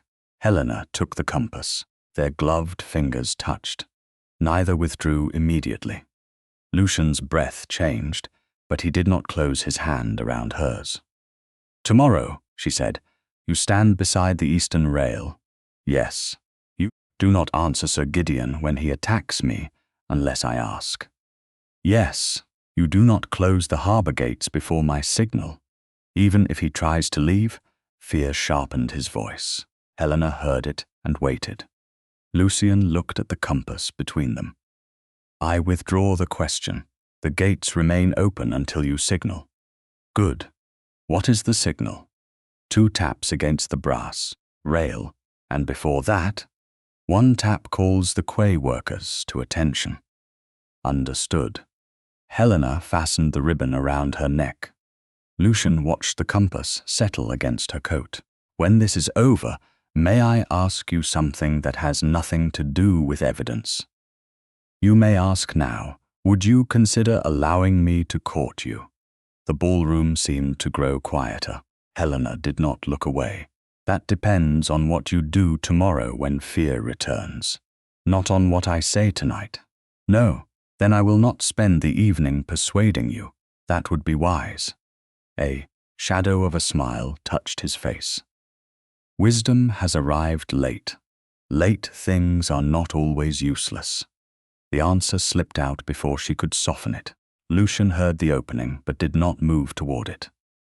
I will see you at dawn, he said. Helena watched him leave. She remained beneath the restored chandelier until the ballroom lamps were lit, one by one. The brass compass rested over her heart, heavier now, because it had been placed in his hand and returned without claim. Before sunrise the next morning, Ravensmere began to fill with shipping investors, county families, quay workers, and representatives from coastal estates.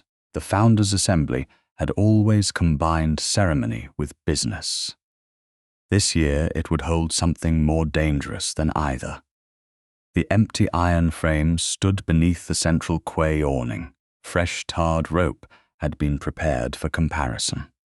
The magistrate's clerk arrived with 2 witnesses to open the cabinet. Helena entered the chart room wearing a dark blue coat, the brass compass tied at her throat. Lucian stood beside the sealed cabinet. Ready? He asked. Open it. The clerk examined the wax. The seal appeared unbroken. The lock turned. The cabinet door opened. The ivory paper knife remained inside. The copied letters remained inside. The folded cloth lay on the lower shelf. The original chandelier cord was gone. No window had been forced. No seal had been disturbed. Helena stepped closer. A single strand of fresh tarred hemp clung to the floor behind the west chart cabinet. She looked toward Elias. The old rope-maker pressed one hand against the panel. It shifted inward with a dry wooden sound. Lucian's fear rose visibly. Helena saw the old impulse in him, the desire to close the house, search every room, and command every person. He did none of those things. Tell me what you want, he said. Outside, the first bell of the Founders' Assembly rang across Ravensmere Quay. Helena touched the brass compass at her throat. The assembly continues. Elias pressed again, and the west chart cabinet shifted forward by less than an inch. Behind it, a narrow service hatch opened into darkness. Tarred fibers clung to the inner ledge. Helena took the lantern from the clerk and raised it toward the passage. This was used for rigging, Elias said. Ropes came in from the quay stores, then up to the musicians' gallery. Lucian looked toward the corridor where voices from the Founders' Assembly were beginning to gather. Who still knows this route? Old household staff, quay men, anyone who worked here before the new service wing. Helena glanced toward him, and Octavia. She spent every summer at Ravensmere before the wedding. The second assembly bell sounded outside. Lucian's hand closed once at his side. I can have the west corridor sealed. No. Helena returned the lantern to Elias. If the cord has been moved, the person carrying it still believes the route is hidden. We keep that belief. What do you need? One man at the musician's loft entrance. One at the quay store. No uniforms. The clerk remains here with the cabinet. We follow the hemp. Lucian looked into the narrow opening. You first? Yes, fear crossed his face. He did not argue. Then I follow behind Elias. Behind me? Helena said. You do not pass unless I ask. Agreed. Elias entered the hatch first, because he knew the turn beneath the old gallery stairs. Helena followed with one hand on the wall. Lucian came last. The passage was scarcely 3 feet wide, built more like a transfer channel than a true corridor. Dust lay thick along the edges. but fresh drag marks cut through the center. The tarred strand continued over the stone floor. After 20 yards, the passage bent toward the old rigging room. Voices reached them before the next panel appeared. One belonged to a man Helena did not recognize. The other belonged to Octavia. "The crate must be through the West Quay gate before the second bell ends," she said. "Sir Gideon expects the demonstration to begin on time." "The harbour men are watching the yard," the man answered. "They're watching the public frame. Take the lower path. And the cord inside the crate, under the false papers." Helena lifted one hand. Elias stopped. Lucian stood so close behind her that she could hear his breath in the confined passage, but he did not touch her or move forward. A wooden latch clicked beyond the panel. "If anyone asks," Octavia said, "you were sent to collect decorative rope for the assembly. What if the Duchess sees me?" She is still staring at an empty cabinet. Helena pressed the panel outward. It opened behind a rack of unused pulley wheels. Octavia stood beside a black rigging crate nearly 4 feet long. She wore a cream day dress and one glove. A March deckhand gripped the iron handle at the near end. Both stared at Helena. For 1 second, Octavia's face showed naked fear. Then composure returned. "What are you doing in here?" "Following stolen evidence." Helena stepped into the room. Elias moved to the outer door. Lucian entered last and remained beside the open panel. "You have no right to search my belongings," Octavia said. "Is the crate yours?" Helena asked. "You have just called it yours." Octavia's mouth tightened. "It belongs to Sir Gideon." "Then you have even less reason to prevent its examination." The deckhand looked toward Lucian. "Your Grace?" Lucian did not move. "You heard the Duchess." Helena turned to Elias. "Send for the magistrate's clerk and 2 witnesses. No one opens this until they arrive." Octavia laughed softly. "You are making theatre of a household error. Then the audience will be small." The clerk arrived within minutes with the harbour master and a senior footman. He examined the crate's waxmark, recorded the March office seal, then broke it in their presence. The lid lifted. The original chandelier cord lay beneath a grey tarpaulin. Beside it rested a triangular marlinspike with one chipped shoulder. Under the tool were false ownership certificates for the Black Heron, a payment ledger, and 3 envelopes tied with faded blue thread. Helena recognized her own handwriting before the clerk touched them. The Hampshire letter, the Sussex letter, the Kent letter, 7 years of unanswered hope lay beneath the tool used to turn her into a liar. Her fingers tightened around the brass compass at her throat. Lucian saw the change in her face and took one instinctive step. Helena raised her hand. He stopped. She forced herself to breathe before speaking. List every item before removal. The clerk obeyed. The cord was wrapped separately. The marlinspike was placed beneath a witness seal. The false papers were counted. The letters remained tied until Helena gave permission. Beneath them lay a smaller packet sealed in dark green wax. No address appeared on the outside. Octavia's expression changed when she saw it. Helena noticed. "That packet remains sealed," she said, "for now." "You are enjoying this," Octavia whispered. Helena looked at her. "No, that is the difference between us." The clerk opened the payment ledger. Several entries matched the figures already found in Ravensmere accounts. £10 to S. Crow, £30 for continued observation, repeated storage fees to Crow Rope Yard, larger transfers attached to false cutter repairs. Helena turned to Octavia. "Did you write the instruction that my compass should be found in the loft?" "No." "Did you give Silas Crow the paper? Knife?" "No." He has signed a statement saying you did. A frightened man will say anything when threatened by a duke. Lucian remained silent. Helena said, "He gave the statement before Lucian entered the yard." Octavia glanced toward the door. Then Lady Miriam coached him. Lady Miriam was present. She did not question him. The clerk found a folded note inside the ledger.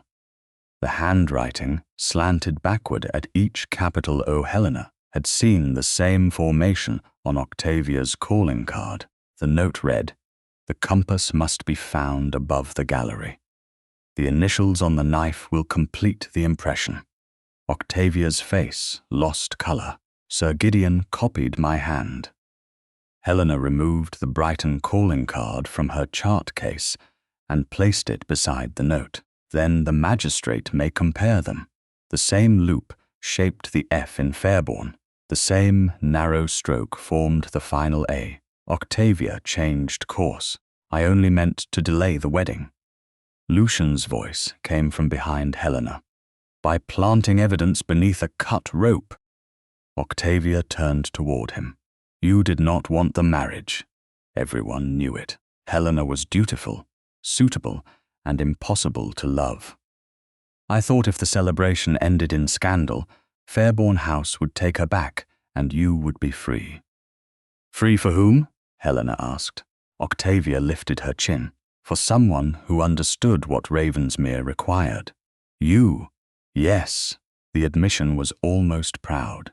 Helena touched the edge of the original chord. "Did you know the line would fail?" "Sir Gideon said it would sag. Nothing more. Yet you put my compass in the loft and my knife by the rope. To make the marriage impossible, not to injure anyone." The deckhand shifted. Helena looked at him. "Who told you to move the crate?" "Lady Octavia." "Who gave the first instruction?" "Sir Gideon." "Did she know the original cord was inside?" The man hesitated. Octavia turned on him. "Be careful." The clerk said, "Answer the Duchess." "Yes, she knew." Helena looked back at Octavia. "You knew someone had hidden the evidence, proving the knife could not have made the cut." "I knew Sir Gideon wished the crate removed." "And you obeyed?" Octavia said nothing. The silence answered. Helena glanced at the sealed green packet. "What is in that?" "I do not know." The answer came too quickly. "Then it will remain sealed until Sir Gideon is present before the magistrate and witnesses." Octavia's eyes flicked toward the quay windows. Outside, carriage wheels approached across the gravel.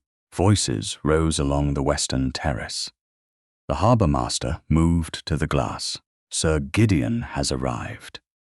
He came beside the Black Heron's captain and 3 shipping investors, dressed as though the assembly belonged to him. County guests gathered behind. He did not know the crate had been opened. He did not know Silas had signed. He did not know the letters were no longer hidden. Lucian moved toward the outer door. "I will close the quay gates." Helena turned. "Not yet." Anger and fear sharpened his face. He may try to leave by the cutter. Then he must first deny the evidence before witnesses. "And if he comes near you, you stand beside the eastern rail." Lucian looked toward the yard, every instinct urging command. He did not act on it. "Tell me when." Helena fastened the brass-tied compass more securely at her throat. "When the physical proof is shown, the witnesses have spoken, and he has chosen the lie he cannot escape." The clerk resealed the crate and carried it with the evidence toward the public quay under guard. Octavia was escorted to a private sitting room with a female attendant and 2 household witnesses. She protested that a Fairbourne lady could not be treated like a dockside criminal. Helena answered without raising her voice. "Rank delayed the truth once. It will not delay it again." The second assembly bell began to ring. Helena stepped from the rigging room into the daylight. Lucian followed half a pace behind, not ahead. Sir Gideon turned at the sound of the bell and smiled when he saw them. Helena lifted the brass compass and struck its case once against the rail. The clear note carried across Ravensmere Quay, and every worker, investor, guest and servant turned toward the Duchess. They had been taught not to believe. The single note of brass against brass carried farther than Helena expected. It crossed the quay, reached the viewing stand, and seemed to still even the gulls above Ravensmere harbour. Sir Gideon's smile remained for one heartbeat too long. Then he looked toward the sealed crate under the magistrate's guard and understood that something had changed. The harbour master stepped onto the low platform beneath the assembly awning. By agreement of the attending magistrate, the founder's demonstration will pause while evidence concerning the safety of Ravensmere rigging is examined. A murmur passed through the investors and county guests. Sir Gideon moved forward. This is a private estate matter dressed as public spectacle. Helena stood beside the empty iron frame. It became public 7 years ago when I was accused before half this county. You left before the matter could be resolved. I was sent away before it was examined. Sir Gideon glanced toward Lucian, expecting interruption. Lucian remained beside the eastern rail, exactly where Helena had placed him. His face was controlled, but she could see the effort beneath stillness. The magistrate ordered the crate opened under witness. Elias Wren removed the original chandelier cord and laid it across the frame. Beside it, the attending ropemaker placed a fresh length of tarred line. Helena held up the ivory paper knife. This was presented as the tool used to cut the wedding night cord. Sir Gideon gave a small, dismissive laugh. It was found beside the rope and carried Her Grace's initials. Location is not method. Helena pressed the blade into the fresh line. The knife made one narrow, clean cut. Elias then lifted the chipped triangular marlinspike from beneath its seal. He pressed its damaged shoulder into a second section of rope and worked it once across the fibers. 3 slanted grooves appeared, the same spacing, the same uneven depth. He placed the new sample beside the wedding cord. Even from several feet away, the match was visible. This mark appears on the original cord, Elias said. It also appears on the Seabourn signal rope and the line cut at the Sussex regatta. Sir Gideon's expression hardened. An old man can be persuaded to see what a duchess wishes him to see. Elias turned toward him. I saw it on the wedding night. The crowd quieted. I tried to say so then. March office told me the Duke had ordered the matter delayed. I feared losing my place. I remained silent. His voice shook once, then steadied. That silence helped condemn an innocent woman. Helena looked at him. He did not ask forgiveness. He gave the truth where fear had once withheld it. Sir Gideon shifted his attack. Even if the knife did not make the cut, that proves nothing about who arranged it. The Duchess had access to the loft. She admits she was near the musician's stair, because I was summoned there by a false message. Helena nodded toward the magistrate. Silas Crowe was brought from the side building under voluntary escort. His face had gone pale at the size of the crowd, but he stepped onto the quay. Sir Gideon stared at him with open contempt. A paid liar. Silas swallowed. Yes, paid by you. The words rippled through the workers gathered near the wall.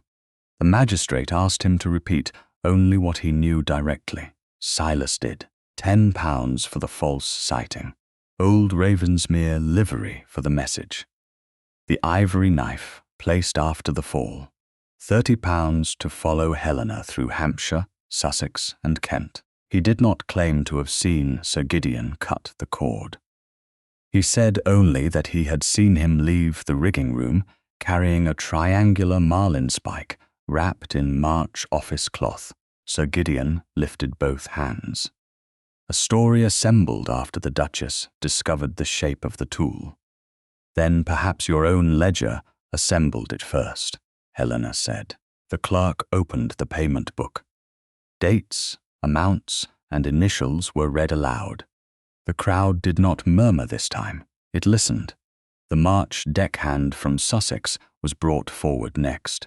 He admitted replacing the marked signal line and carrying the rigging crate through the hidden passage. He said Sir Gideon gave the order, and Lady Octavia gave the route. Sir Gideon's composure fractured. You are all forgetting what sort of woman leads dockmen, questions investors, and abandons her husband's house for a quay. Helena Fairbourne wanted power without duty. She turned a private marriage failure into a campaign for sympathy. A few county men exchanged uneasy looks. Helena felt the old pressure gathering around rank, gender, and expectation. This was the moment Lucian would once have seized. He did not move. He did not speak for her. Helena looked directly at Sir Gideon. I did not abandon duty. I was denied the chance to perform it. At Seabourne, I learned that responsibility is not obedience to the loudest man in the room. It is listening before danger becomes disaster. She indicated the ropes. The tool marks are visible. The payments are recorded. The letters were intercepted. The vessel transfers were false. None of those facts depend on whether you approve of how I lived after exile. The magistrate turned to the sealed green packet. This remains unopened. Sir Gideon's face changed. For the first time, fear overtook calculation. That packet concerns private shipping negotiations. Helena saw Lucian's hands tighten against the rail. He did not leave his place. The magistrate broke the seal. Inside lay 3 pages in Sir Gideon's hand and 1 reply from Octavia. The first concerned the wedding night.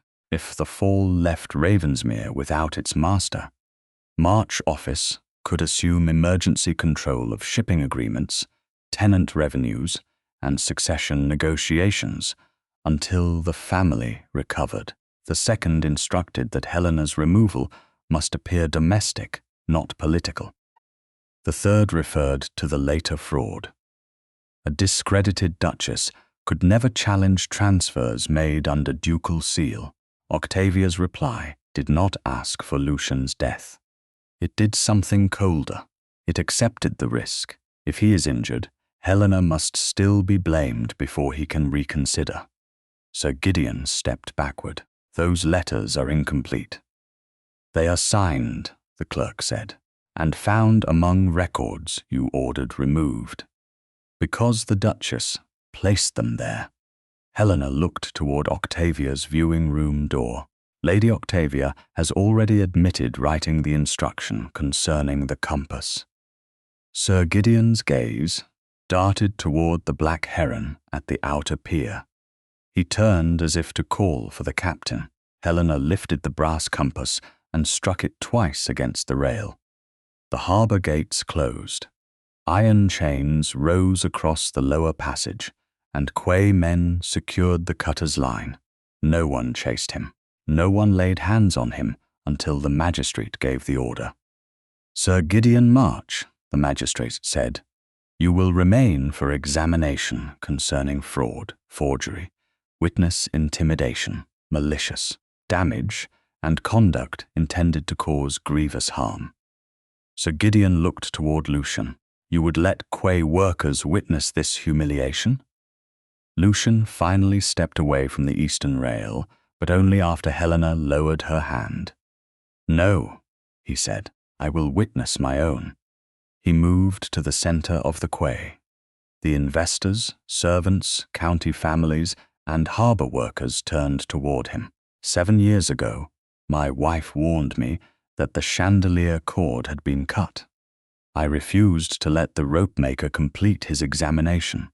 I accepted a planted object because it gave me certainty in the bridal chamber when there was no crowd left to pressure me. I still sent her away because I feared appearing weak. No one moved. I allowed society to repeat that she was unstable. I allowed March office to control correspondence without oversight. I believed silence meant she had chosen not to write.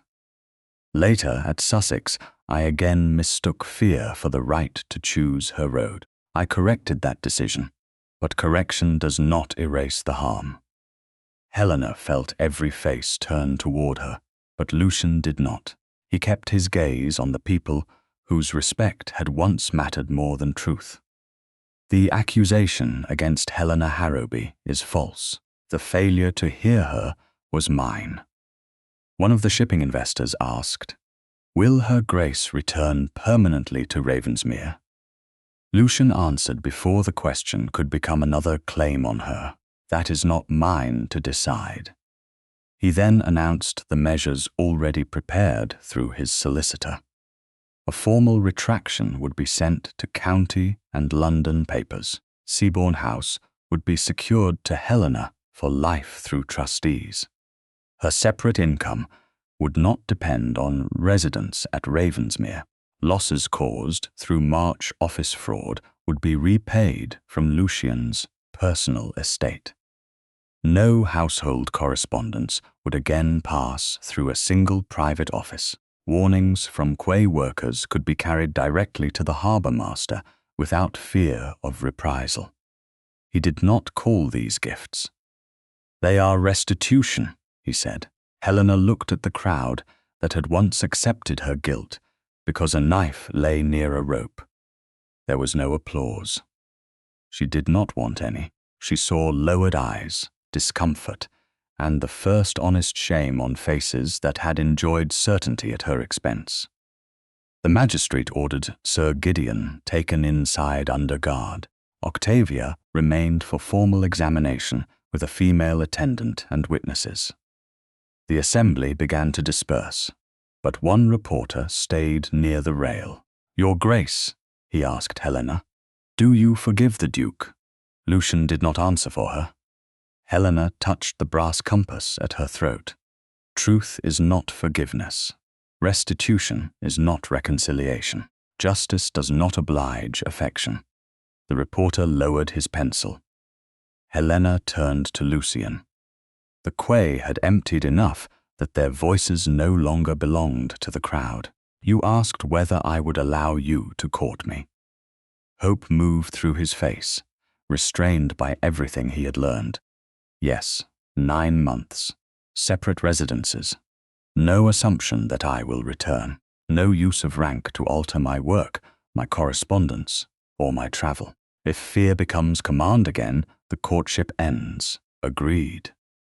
"Do not answer quickly. I have considered those terms every day since Seabourne." Helena held his gaze. "Then begin." Lucian bowed, not as a duke receiving permission, but as a man accepting conditions he had not written. Beyond them, the harbour gates remained closed around Sir Gideon's cutter. The brass compass rested against Helena's heart, and for the first time, Ravensmere had followed her signal. 9 months after the Founders' Assembly, Helena stood at the edge of Seabourne Harbour and watched fog erase the western channel. The new rescue cutter waited below the quay, its dark hull riding lightly against the ropes. Lucian stood beside the chart table under the signal awning, one hand resting near the compass dividers but not touching them. The harbour master had recommended the western passage before the fog thickened. Now, the buoys beyond the outer wall had vanished, and the tide was beginning to turn. "The western course is shorter," Lucian said.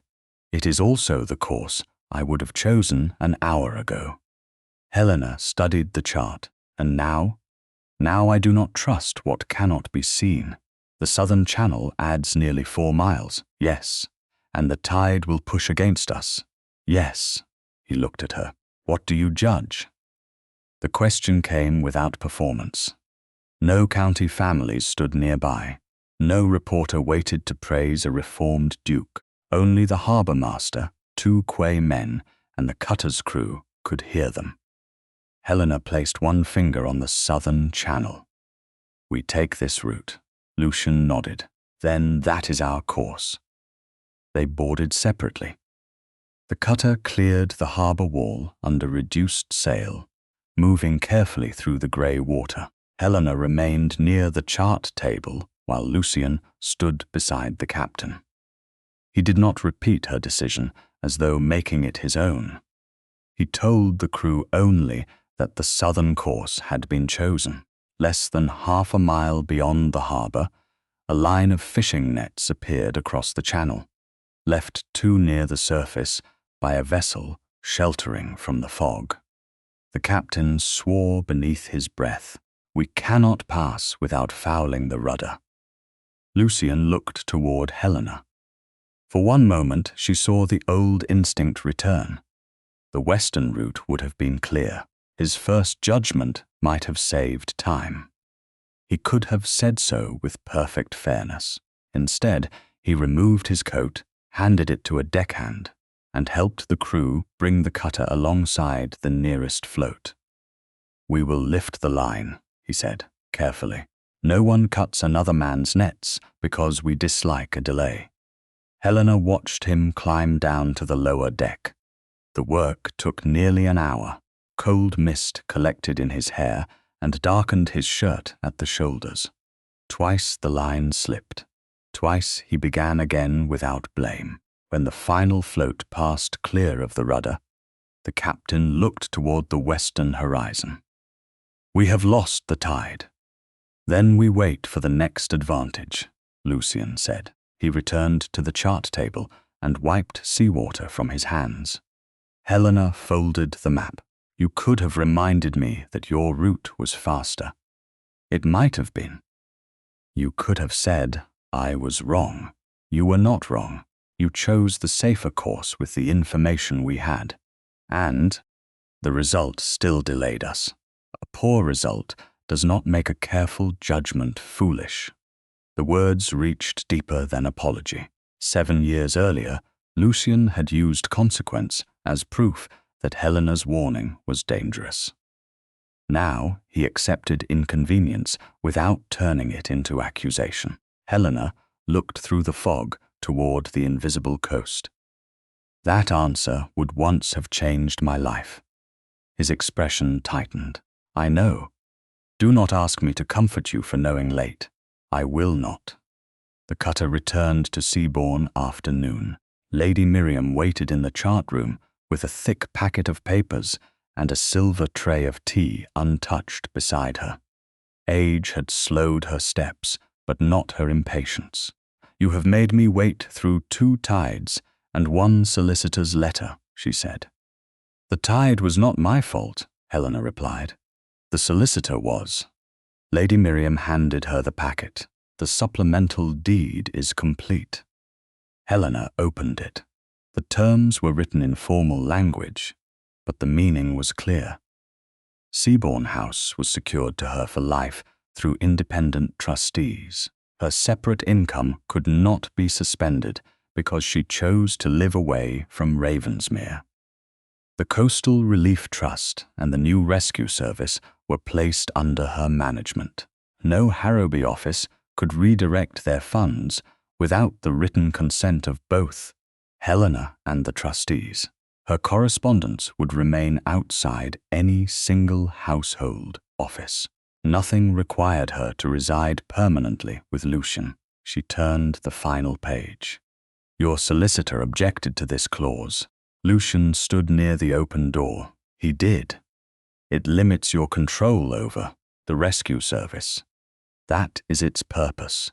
It also prevents the estate from absorbing Seabourne's funds." "Yes, you could have refused. I could have repeated the mistake in a more elegant form." Lady Miriam settled into her chair. "He has become irritatingly teachable," Helena continued reading. The legal aftermath occupied only a few lines in the trustee's report. Sir Gideon had been convicted of fraud, forgery, witness intimidation, and malicious damage. The evidence concerning the chandelier cord and the later signal ropes had supported the finding that he knowingly created a risk of grave harm. Octavia had admitted planting the compass instruction and arranging the paper knife. She had lost access to Helena's correspondence, family funds under discretionary control, and every household connected to Seabourne or Ravensmere. She now lived under the supervision of an older Fairbourne aunt in Northumberland. Silas Crowe had received a reduced sentence after cooperation. His mother remained protected from reprisal through the local magistrate. Peter Hale had been found alive at a coaching inn near Portsmouth after following the false message about his sister. He had returned to Seabourne and now worked beneath Mr. Cates, who never again allowed a warning from the youngest hand to wait until morning. Justice had been done in courts and offices. Helena had learned that its quieter form mattered more. It lived in roads changed without resentment, questions asked before decisions, and apologies made where no audience gathered. Lady Miriam rose and crossed to the window. Below, the new rescue cutter was being prepared for its formal launch. "There is one more document," she said. She placed a folded sheet on the table. Helena recognized it at once. The fourth letter she had never sent. The unfinished line remained where she had left it 7 years earlier. "I will not write again to a man who prefers silence when..." Lucian did not approach. "Mrs. Fenner sent it after the trial," he said. "I have not read beyond the line she once showed me."